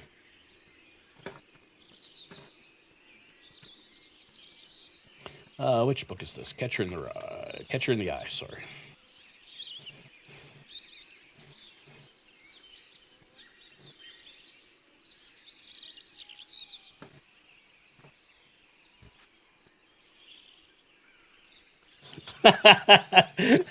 Thanks, man. I will admit, I have lived a very unique life. I've had the opportunities over the years.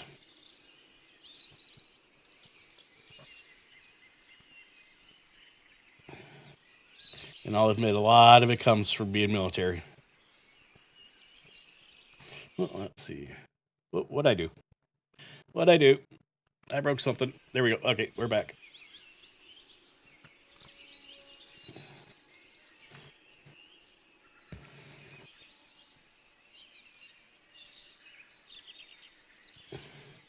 Not sure what buttons I pressed, but don't press those buttons again.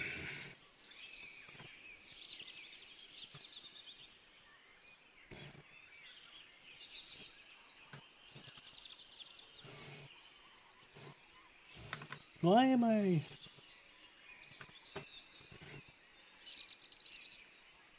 Press R. Shift R to move. Shift R.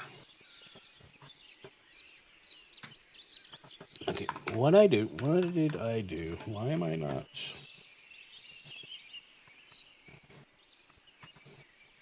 Caps lock on, caps lock off.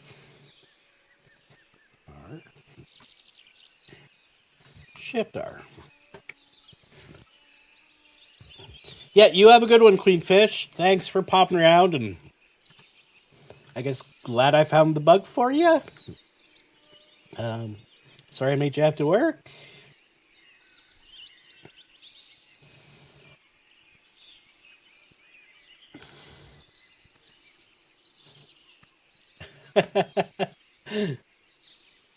Oh, thank you very much, son of a fish.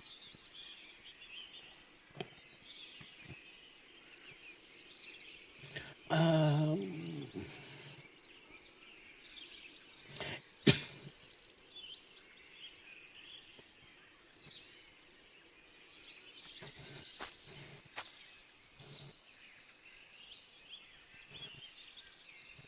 and I can honestly say, it's gonna sound weird to a lot of people, but yeah, I grew up under the threat of nuclear annihilation on a regular basis. Like, when I went to school, we had the nuclear attack drills on a monthly basis. You know, sometime during the first week of every month, the city I lived in would run the air raid sirens, things like that. And just saw something without a price. Oh, that's the shelf. Okay. And I can honestly say, I'm glad I grew up in that time. Like, it was different back then. I don't want to say it was better, but I just want to say it was different, and I think I had more fun than today's kids get the chance to do. So,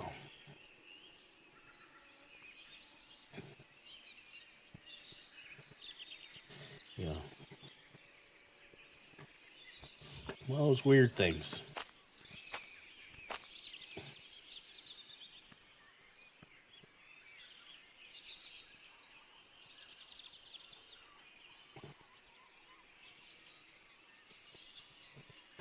I mean, funny one, talking stories. I'll give you this one.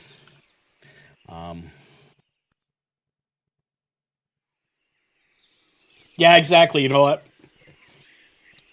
It's the one thing, for all that we went through back in those days, and I remember there's a movie on American TV about nuclear war that came out in the mid-'80s, or it aired during the mid-'80s. And it terrified me when it came out. But I look back at it now and I go, I'm glad they aired it. See you later, Darlene. I hope you have a good one, and talk to you later.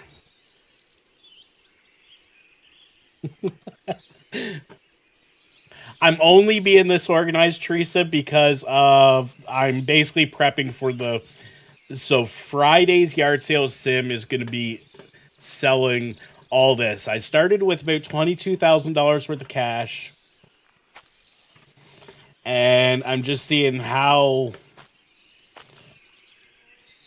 much I can get together and sell it all for and make off it. So,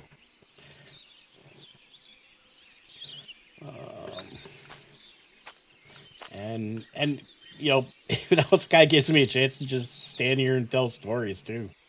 But like I was saying, is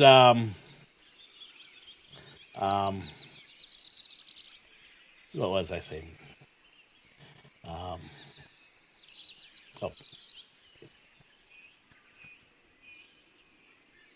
You right there. And you have to go over here. Here we go. Yeah. Yes. Speaking of the Russians, I grew up when I was young, we grew up, and in school, they taught us the Russians were bad, the Soviets were evil, and all that stuff. And then I remember in 1988,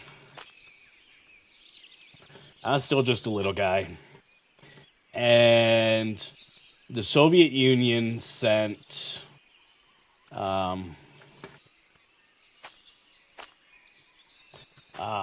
fighter jets over to take part in air shows here in Canada that summer.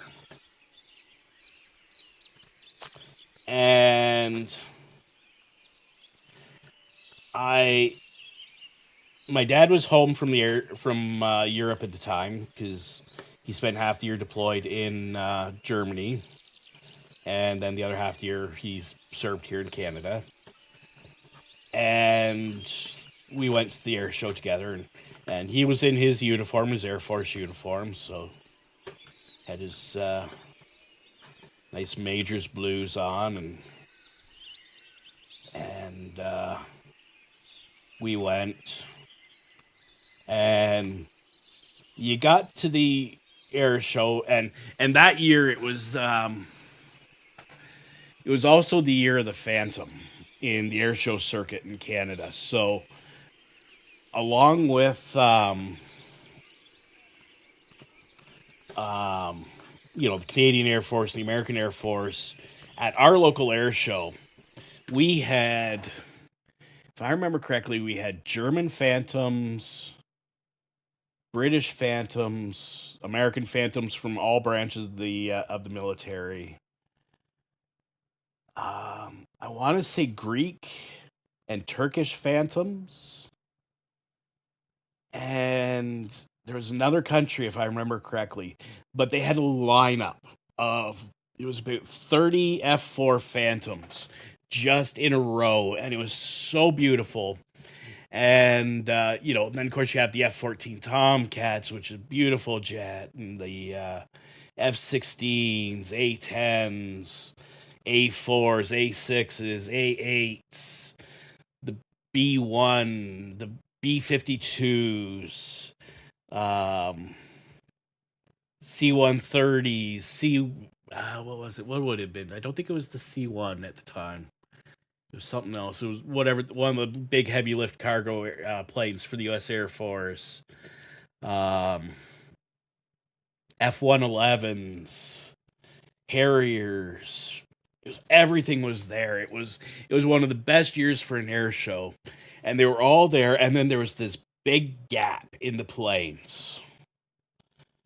And in the middle you had, and then in this gap you had two MiG-29s and a MiG-25.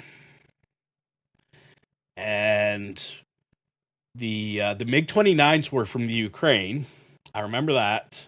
But the MiG-25 was an actual real Russian MiG-25.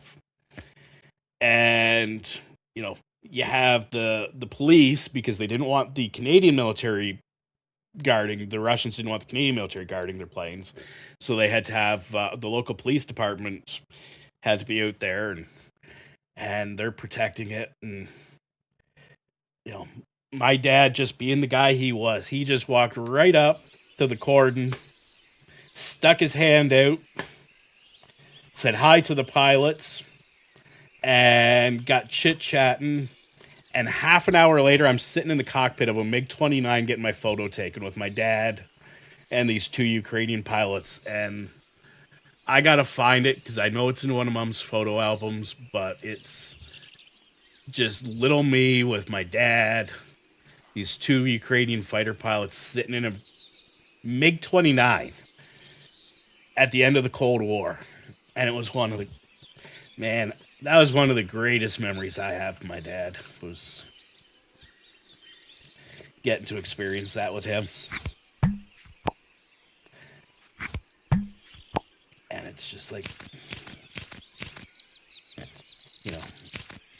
I was lucky as a kid, because, having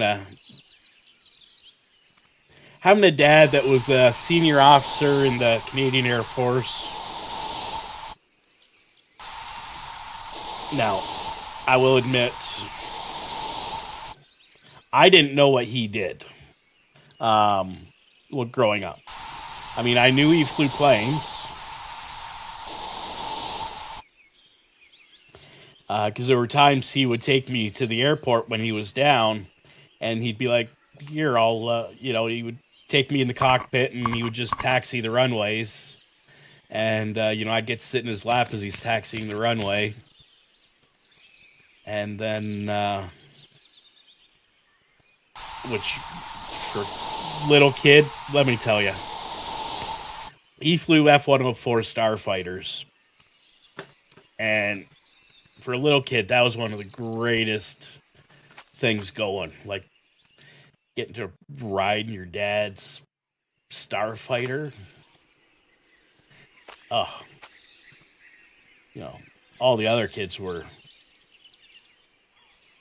nearly as lucky as I was. And it was just like, man, that was so cool. But it wasn't until years, actually after my dad passed away, because he passed away in 2010, that I found out what he actually did for a job in his fighter jet. Because his old squadron commander looked me up after his funeral. And, he was like, took me to the Legion, and we sat down, and he was like, "Did your dad ever tell you what he did?" And I was like, "Nah." He was like, "Yeah, your dad flew nuclear armed fighters on a regular basis." And it was just like one of those, finding out that your dad would have been, on the front leading wave of, had the Cold War gone hot, was definitely very unique.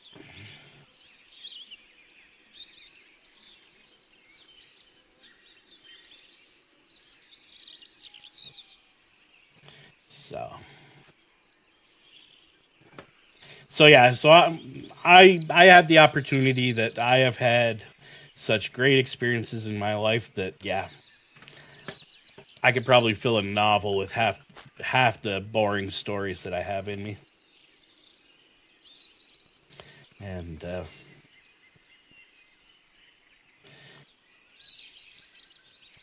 so yeah.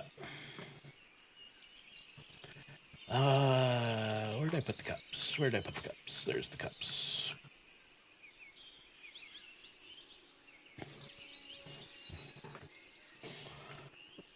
But yeah, and back to Teresa's comment. Yeah, this would not be this organized if I was just doing a regular yard sale. I'm keeping it this organized specifically because of the stream on Friday. So I'll put up here just in case I get a few more hose.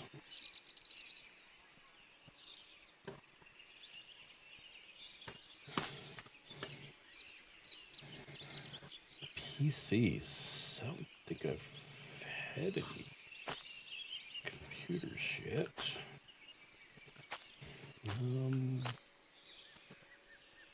Guess we go. Start putting them there.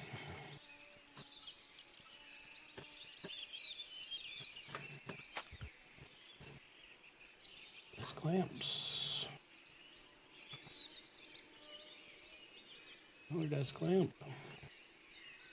No, it's not the same type, but it's a desk lamp. And phone. Have I had any other phones?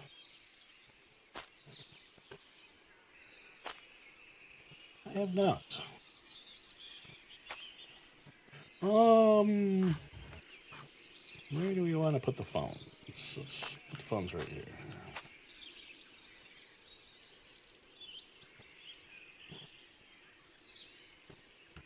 $5.40. Oh my God.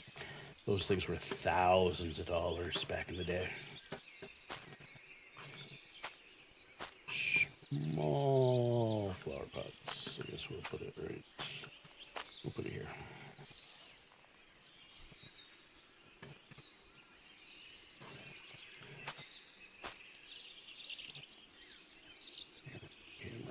camera.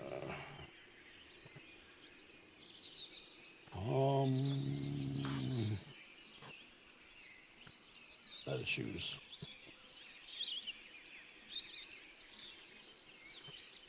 Put it by the shoes. Okay, so that's all that. Let's go do another yard sale.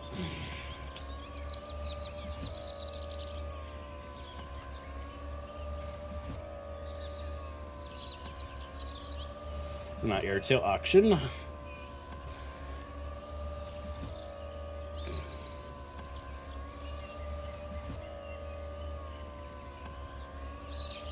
Let's see, what are we at? We're at 214.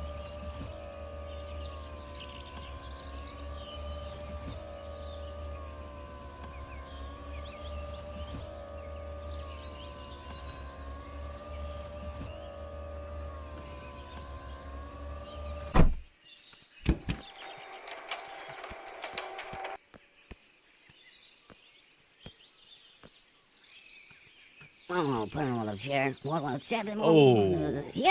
Yeah, let's go there. Oh, maple syrup. I'm out. Maple syrup. Go corner cop. Corner copter.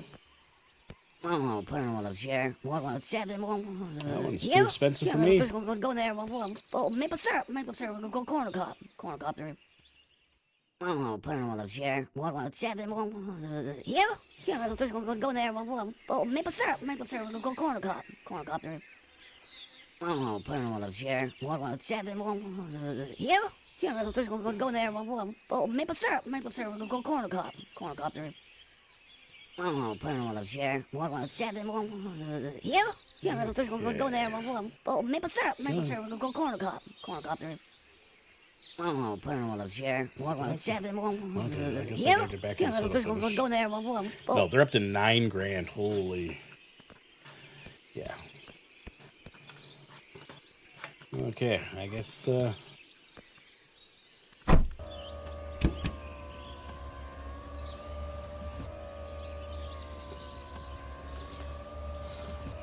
auction was a little too rich for what I have left in my pocket.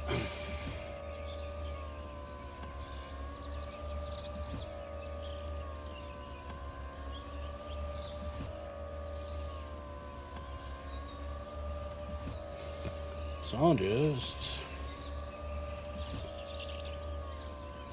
head home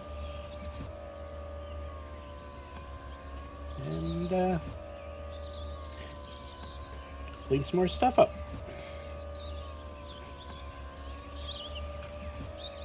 Actually, I'm going to park the car across the street because I want to decorate in front of the shop.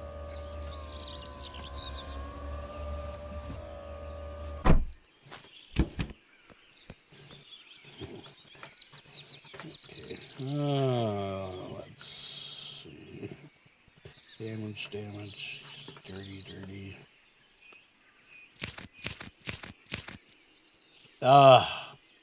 Feel sorry for her. Large fish. Yeah, no worries, Teresa. Gonna go a little while longer. Gotta get some supper in me before the Blue Jays game tonight.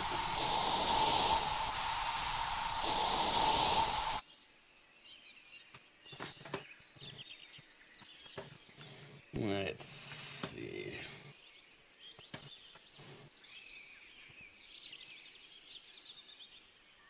Now let's put it. Oh. Oops.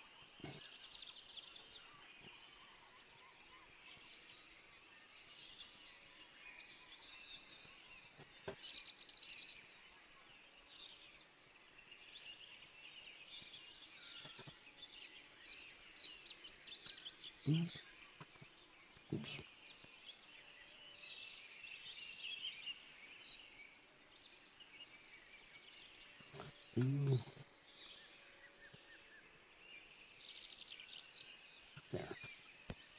There we go.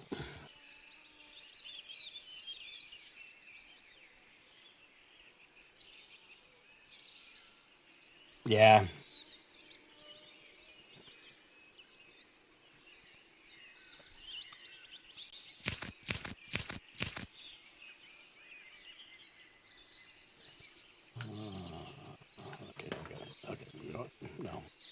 I gotta clean this couch and get out of here because this is just taking up too much room.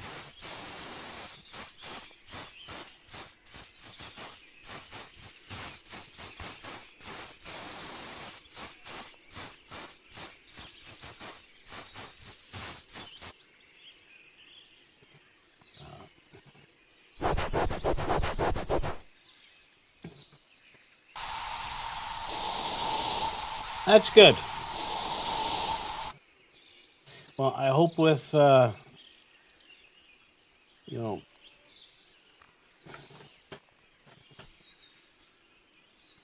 all that we're doing to help push and promote this game for you, and then, you know, anything else you might be working on in the background, that you just become a fully independent, able to work for yourselves game dev, and that Lordfish, because then you got the dream.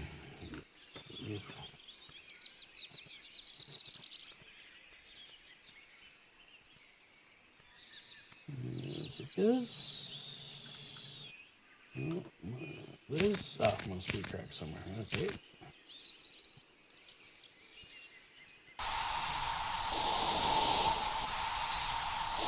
Yep.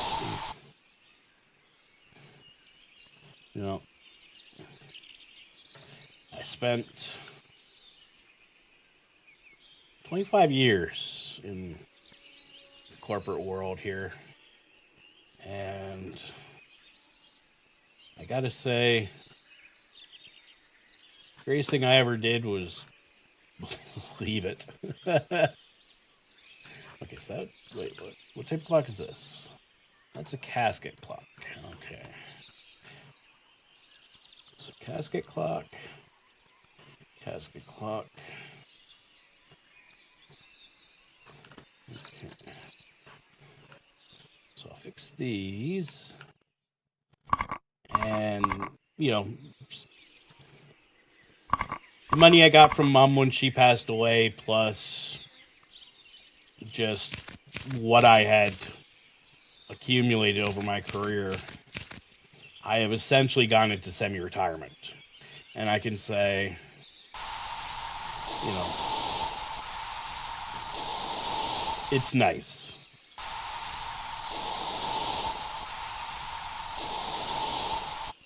Like, I'd like to get get to the point where I have enough subs and, you know, some members to add a little extra money to the coffers every month, but, you know, I'm not relying on YouTube.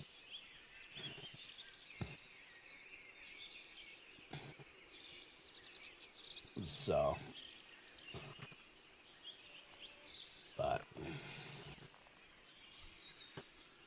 it would be nice, you know. Because I have had to cut back. Like, you know, it was when I made the decision over the summer to basically go into semi-retirement. It was one of those where I realized, you know, okay, I'm really going to have to cut back. And so far it seems to be working. Yeah, exactly, Shuggy. Yeah. And I know in time it'll get there. And, you know, with a lot of the stuff I've gone through with dealing with Mom's estate, I know I haven't exactly been the greatest at holding a regular schedule for streaming. And I know that's a big thing towards it too. So I'm hoping now that we're going into the fall, most of the stuff is done now. I just have to finalize the probate here in Ontario, get the fees paid, and then that will be done. So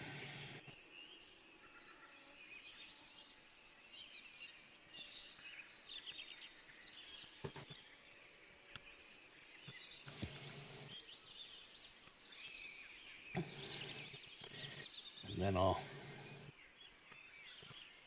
it'll be a lot better for me. I think so too, and And I think, you know, some of the stuff I'm going to add is going to bring a different audience to our group. And I hope that they, you know, stick around for some of the other stuff.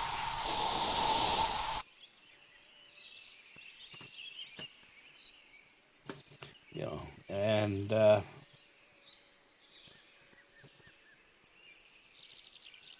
you know what? I don't like that clock like that. I want it like that. There we go.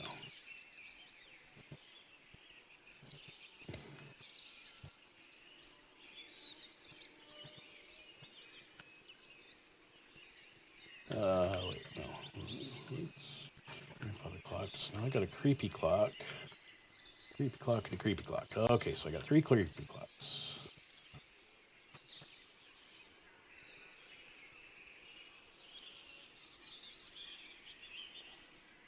Yeah.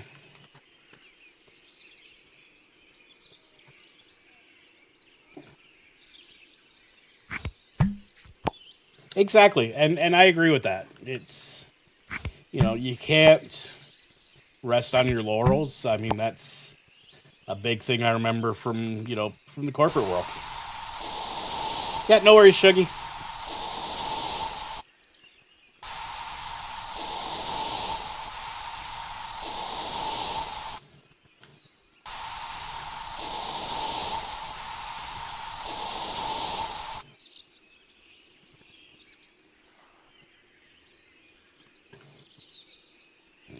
Okay, so we'll put creepy clock.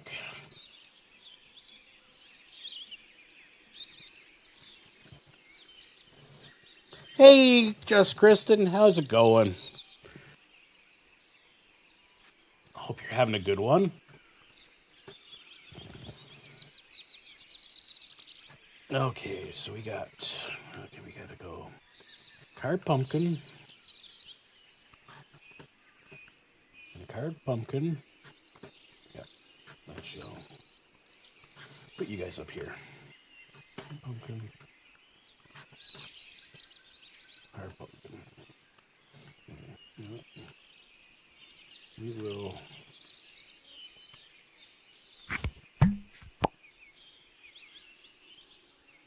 Take the dents out of his head.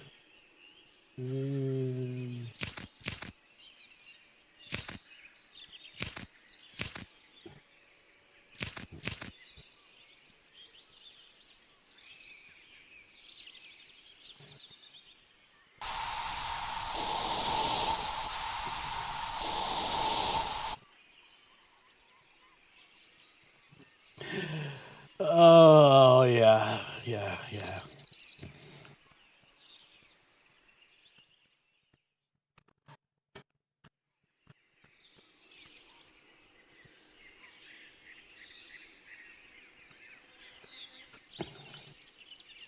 Nope, not clipping through the walls.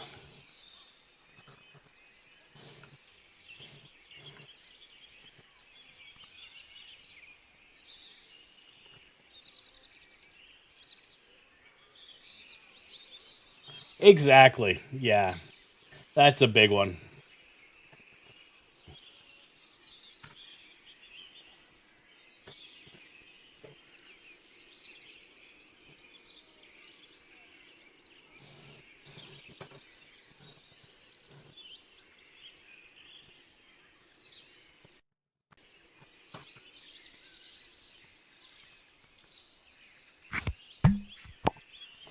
See, that's where you're lucky, son of a fish. When I did co-op in high school, I had to do mine with the Army. So that's how I ended up in the Canadian Army. Was through high school, because assuming this will end up on him.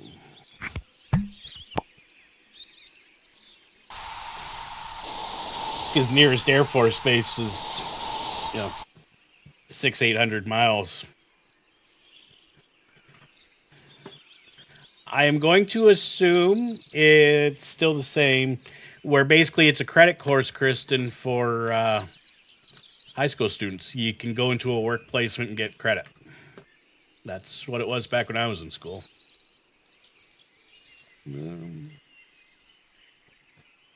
I not put dead guy's helmet on dead guy, or is this for a different dead guy, the helmet?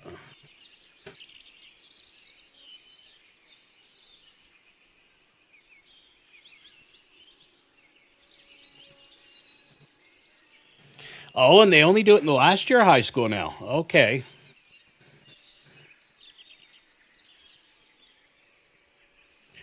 Yeah, see, when I did it, Lord Fish, exactly, just Chris, it's a lot like an internship.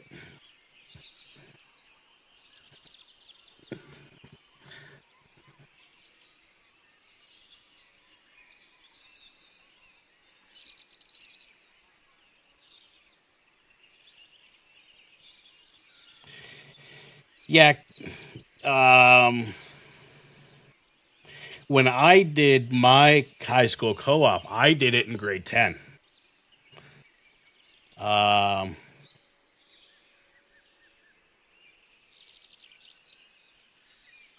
Okay. Yeah, because I did mine in grade 10 because that's where it got into the sticky situation of I enlisted in the Army at 15. Because when I did my co-op, I should probably just realize, even though I laid down, I didn't go to sleep. Okay.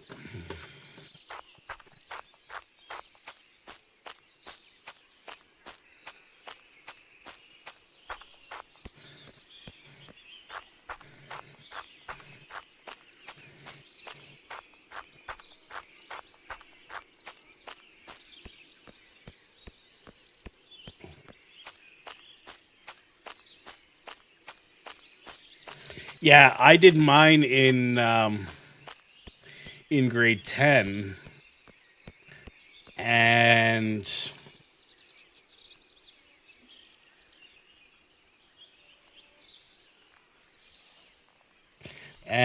let me think. They usually only allowed grade 11, 12, and 13s because at the time we had grade 13 or OAC here in Ontario, and do the Army co-op placement because you could either do Army or Navy co-op placement at my school, and I did Army, but I wanted to do it in grade 10 because in grade 11 I had already lined up to do one in a restaurant as a line cook. A friend of mine's dad owned a friend of mine's dad, he owned a restaurant, and I was going to do line cook in the mornings for him and then go to school in the afternoons. So I wanted to do my military co-op in grade 10, and went through the full, went through enlistment. We did limited basic training, and then they go through various skills and stuff.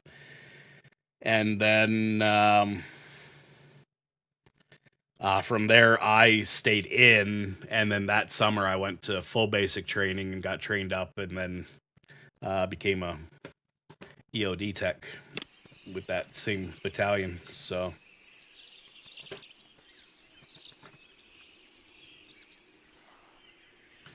here we go. And I'll just put his helmet over here. The helmet over here. Here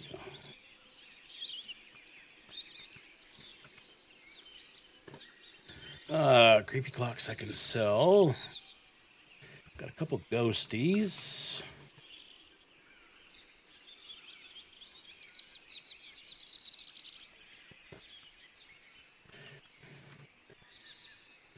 Yeah, I always thought the co-op program was an amazing idea.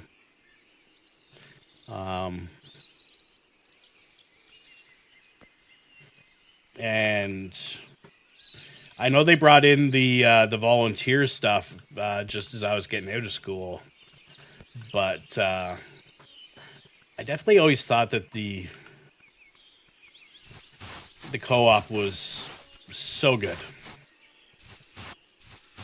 Because for a lot of the guys that I knew going to school, a lot of them ended up getting jobs with the places that they were doing their co-ops at.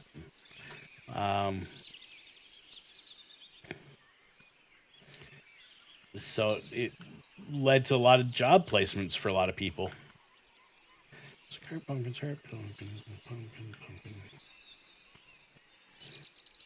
Okay, so they're not dented. I doubt they have a screw loose. Probably cracked somewhere, right? Right on top.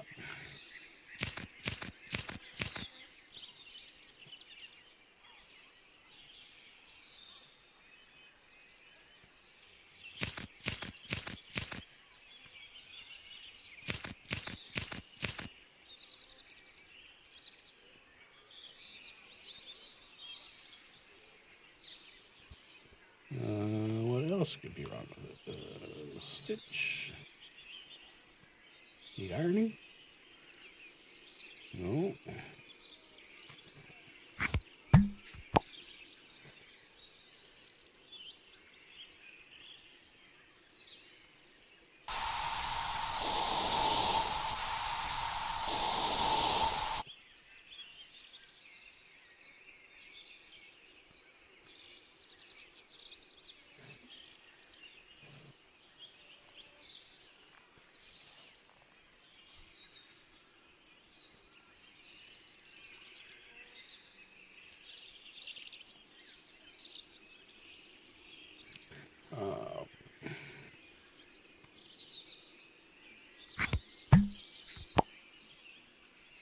Still trying to figure out where the dent actually is.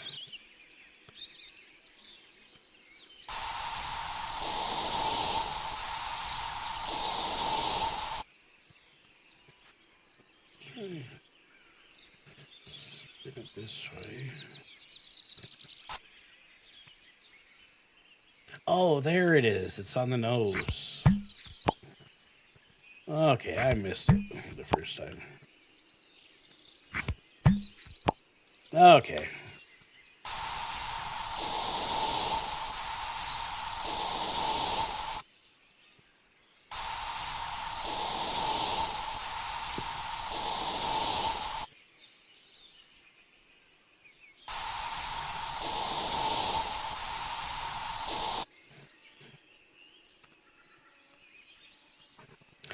I gotta say that I think the indie scene here in Canada for gaming is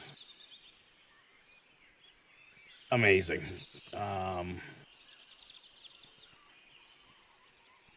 And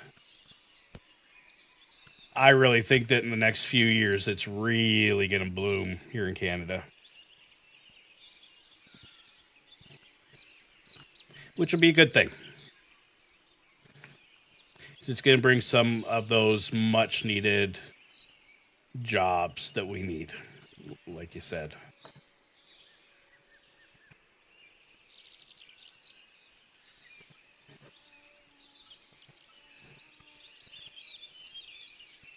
Well, that's not bad. $200 for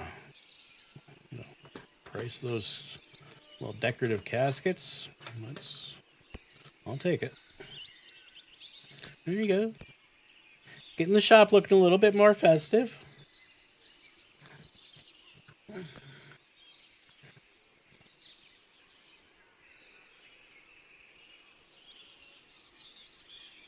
I mean, that's the big thing. But, you know, like there's a few games that I have backed on Kickstarter. And I'm not even going to talk Star Citizen and the fact that I regret to this day thinking how much money I have in Star Citizen. But of indie games where it's like one developer making the game and they're like, it's going to take me a long time. And I'm like, as long as they're moving the game forward on at least some sort of regular basis, I'm happy with it. Because I understand that, a lot of these people have some sort of a regular day job that they have to do. And, um, and they're doing this in their evenings or weekends or spare time when they can, just to try and get, their dream out there. Like, I wish I could figure out game development. I have tried, I've gone through all the, a lot of the stuff trying to figure out,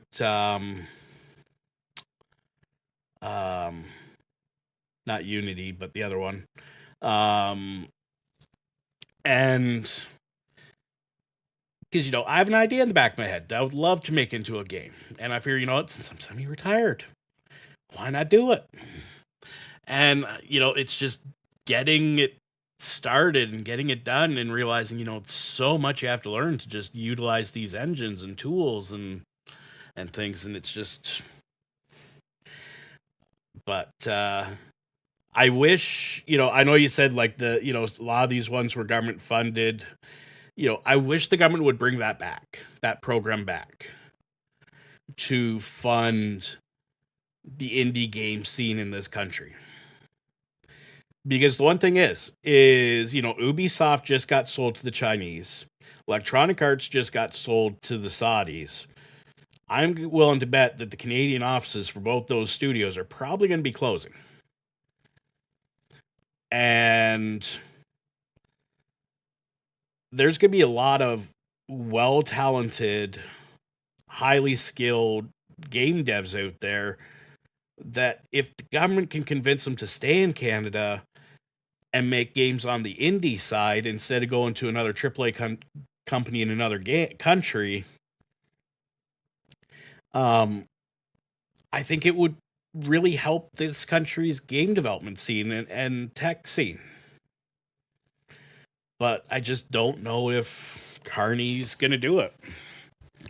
And that's unfortunate, in my opinion. I don't know if he's... how do I put it? If he's savvy enough in the tech scene to be willing to back these things.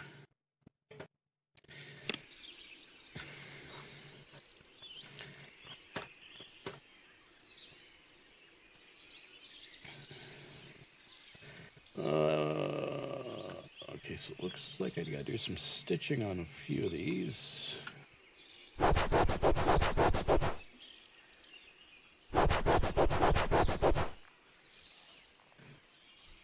So black hat, witch's hat, black hat, witch's hat. Okay, so I'm gonna pick that one up. Let's see, do you have a dent? No. You don't have that. I bet you need ironing, right? No.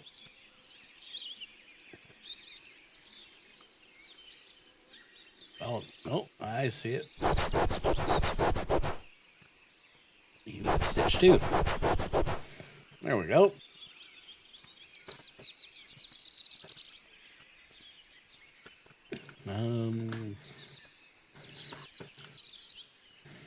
We'll,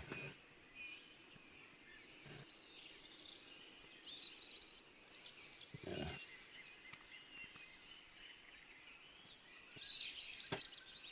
We'll give Girl Master a hat. And,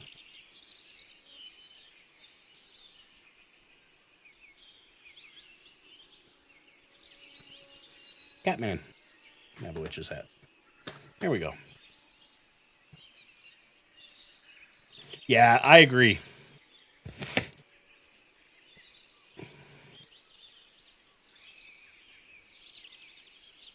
And that's something I disagree with Lord Fish is, and this is going to go back, and I'm going to rant on this one from someone who used to work in the corporate world. A college education does not mean somebody's good.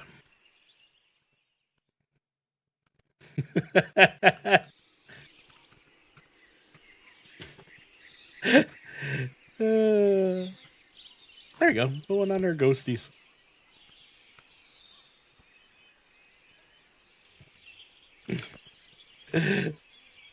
It fits so well. Oh, it's a little lopsided. Let me, There we go.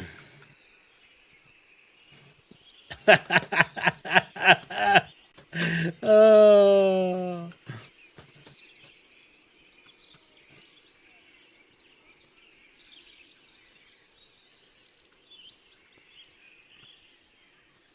But the thing I always found, and like I did a little college. When I came out of the army, I went to college, and I realized I couldn't do college.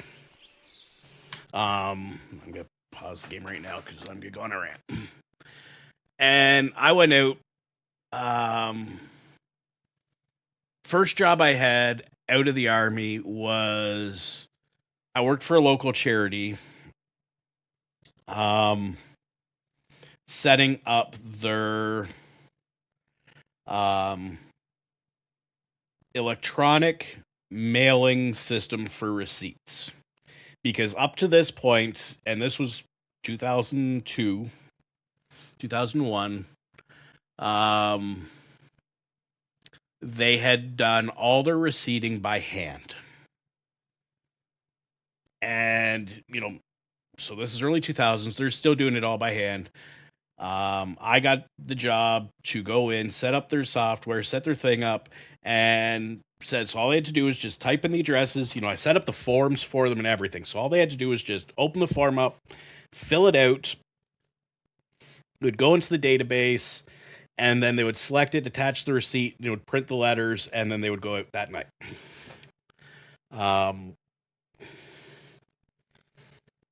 That then led to me getting a job with an insurance company, where I started paying insurance claims, which is fine, for health and dental. And then I got into their tech side, where I started doing systems work. And I had to learn everything myself. And the one thing about insurance companies at that time was they didn't want to spend money to upgrade their systems. And we were using old systems. Like we were using COBOL systems that used to be on MagTape supercomputers in the basement that were emulated on actual server hardware for in the modern times. But when I got there, they still had MagTape drives, mag discs, and the mag cartridges in the basement. And one of the jobs I took with that company was I transferred everything off all the old mag systems into the modern digital world.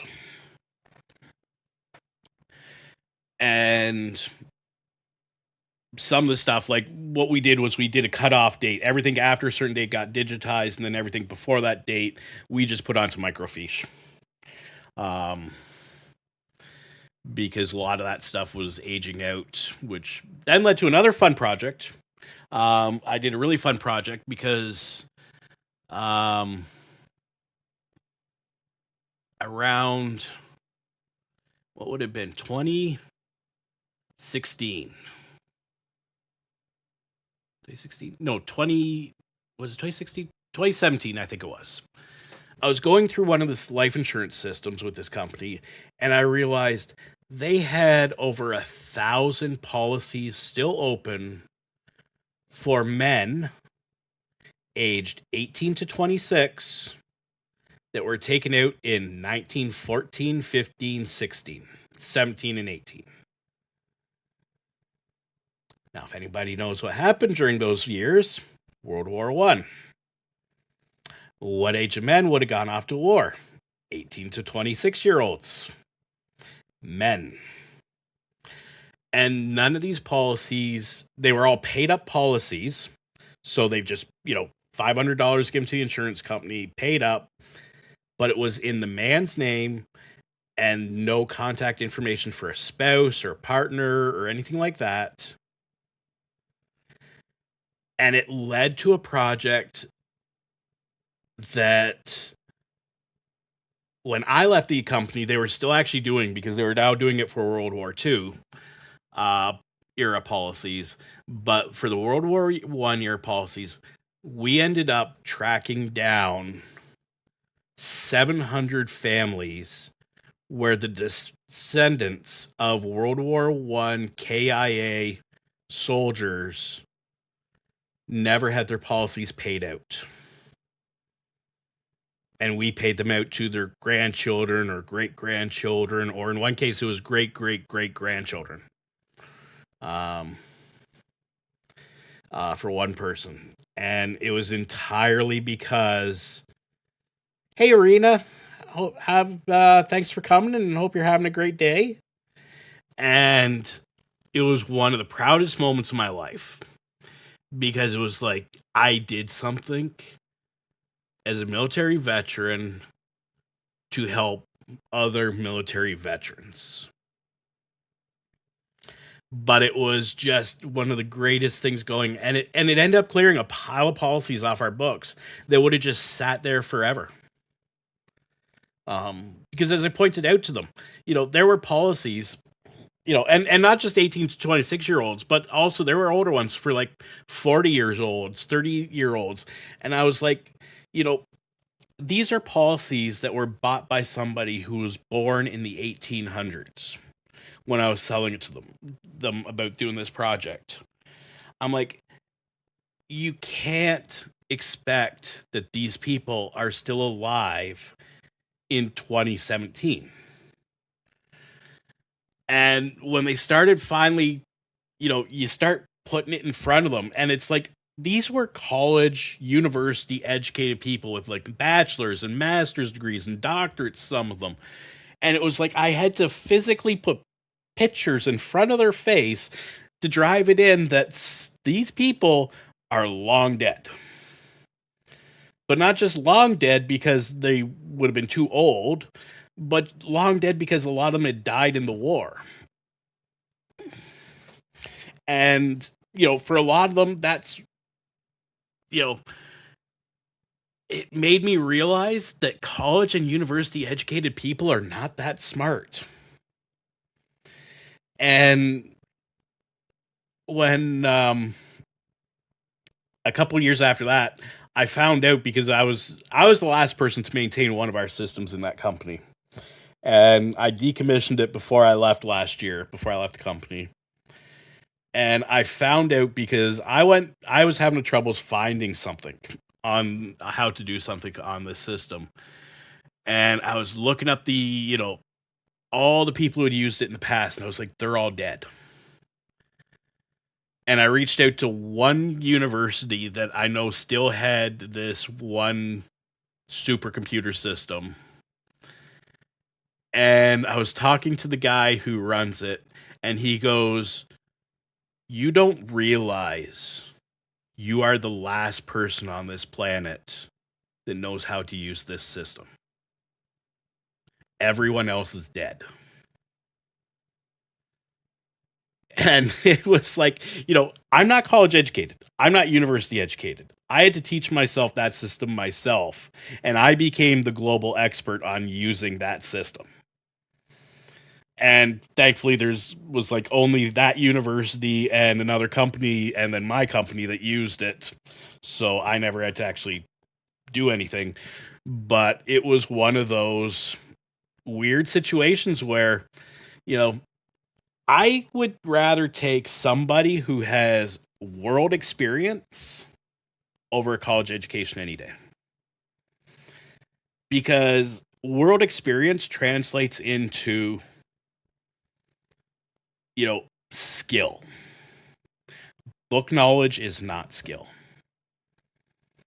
And employers need to learn that.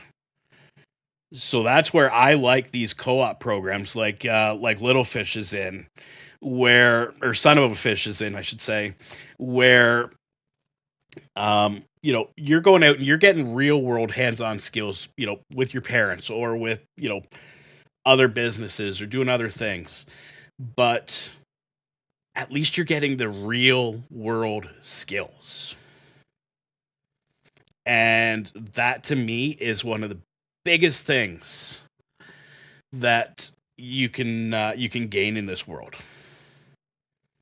And personally, from me, if I was an employer today, knowing what I have learned over my corporate career, I would take a person with real world skills that can prove it over a person with bookworm skills that can't. You can quote all you want, but I want the guy who can actually look at a piece of code and be like, this is what this code's doing. And this is where it's wrong. And this is how I would go about fixing it. And that's a skill you don't get taught. You have to learn. And it's a skill that employers today just don't realize is so needed. Which is unfortunate. Because way too many jobs out there are must-have university education. No. What it should be is must-have skills.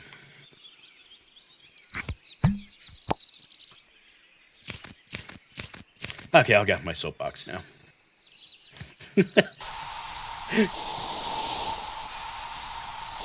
Sorry, Rena, you came in just as I was starting to rant. I apologize. I really hope you're having a good day.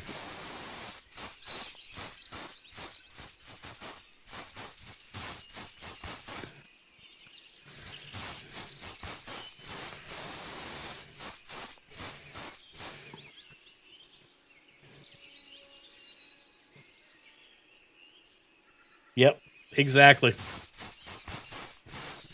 And you know what, Lord Fish? That's why I know you guys are going to be successful.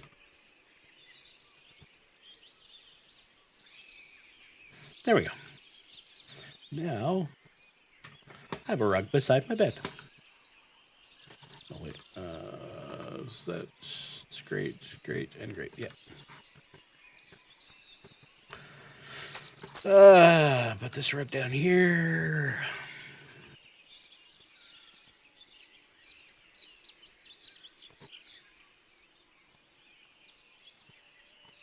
I had another. There it is.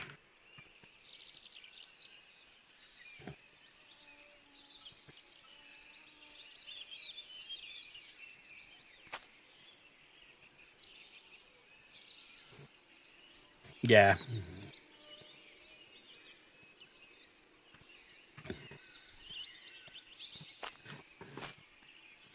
And that's something a friend of mine's been telling me I really have to start doing is actually, looking in to write all my songs going forward. And,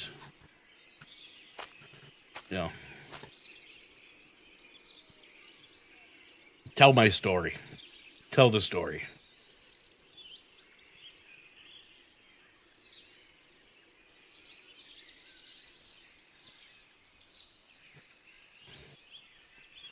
So,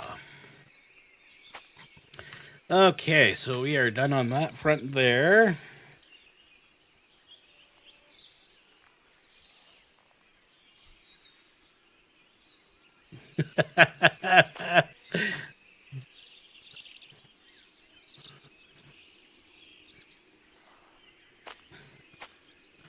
So, I think I have a good selection of stuff to start. Well, I'll do one more loot run on Friday when I start the stream up, because I won't start the yard sale immediately. But I think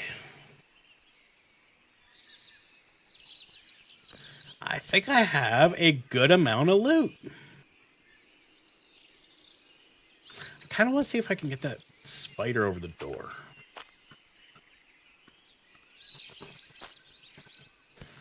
Can I get it up here over the door? Oh, wait. Yeah. There it is. There we go.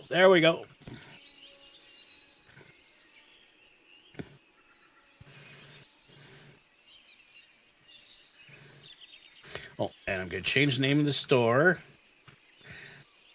Just for this month. There we go. Get off my grave. There we go. Okay. So yeah, but I think I'm good to start the stream on Friday. So this will be the last time I play Yard Sale Sim till Friday. Or like I said, we'll when I come in, get going, it'll be going on to almost 1,300. So I'll go do an auction, see if I can, hopefully it's not too expensive of an auction. Or I'll do a dump run or something, get a few more loot items. And then we'll sell all this off. In one big yard sale on Friday. And I wrote it down. I got a sticky note here somewhere. Yeah. I started with $22,807. So I've spent most of that on all this. So it'll be interesting to see how much I end up with. Yeah, I think it's going to be a good one because there is a couple really high price items in here. I really got lucky on the loot rolls on a few of these things, so.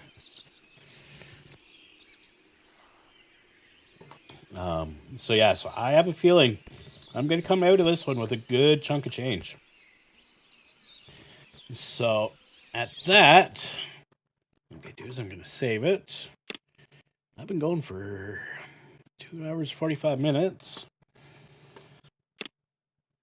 Okay, so what I'm going to do is come over to the YubTubs.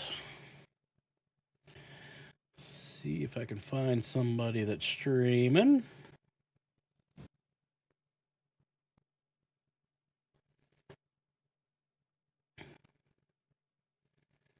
Let's see. We got Catman, Bluey, Cozy Cow. What's everybody playing? Repo, Resistance, Bluey. That.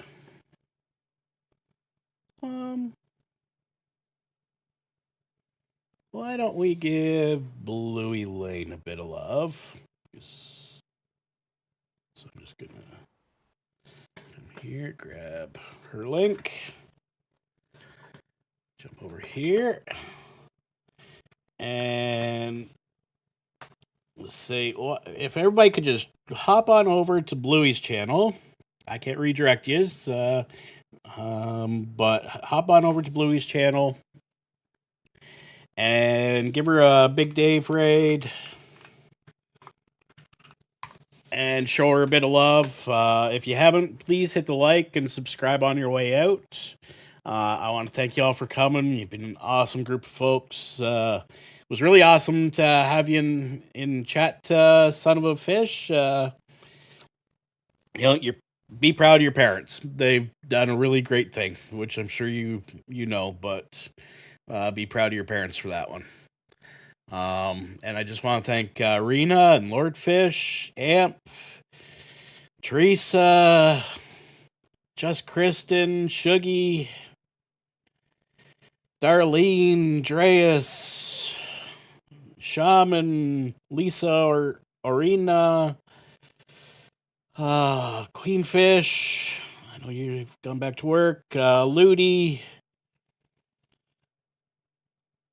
Darlene. I think I said Darlene already. Country Lady. Of course, Amp. And Dragon Lord. And I know there's a few more that have scrolled out of my chat that I can't see anymore. But I just want to thank everybody for coming by. You've been an awesome crowd. And talk to you all later. I'll be back tomorrow with another stream. Something else. So y'all have a good one. Bye-bye.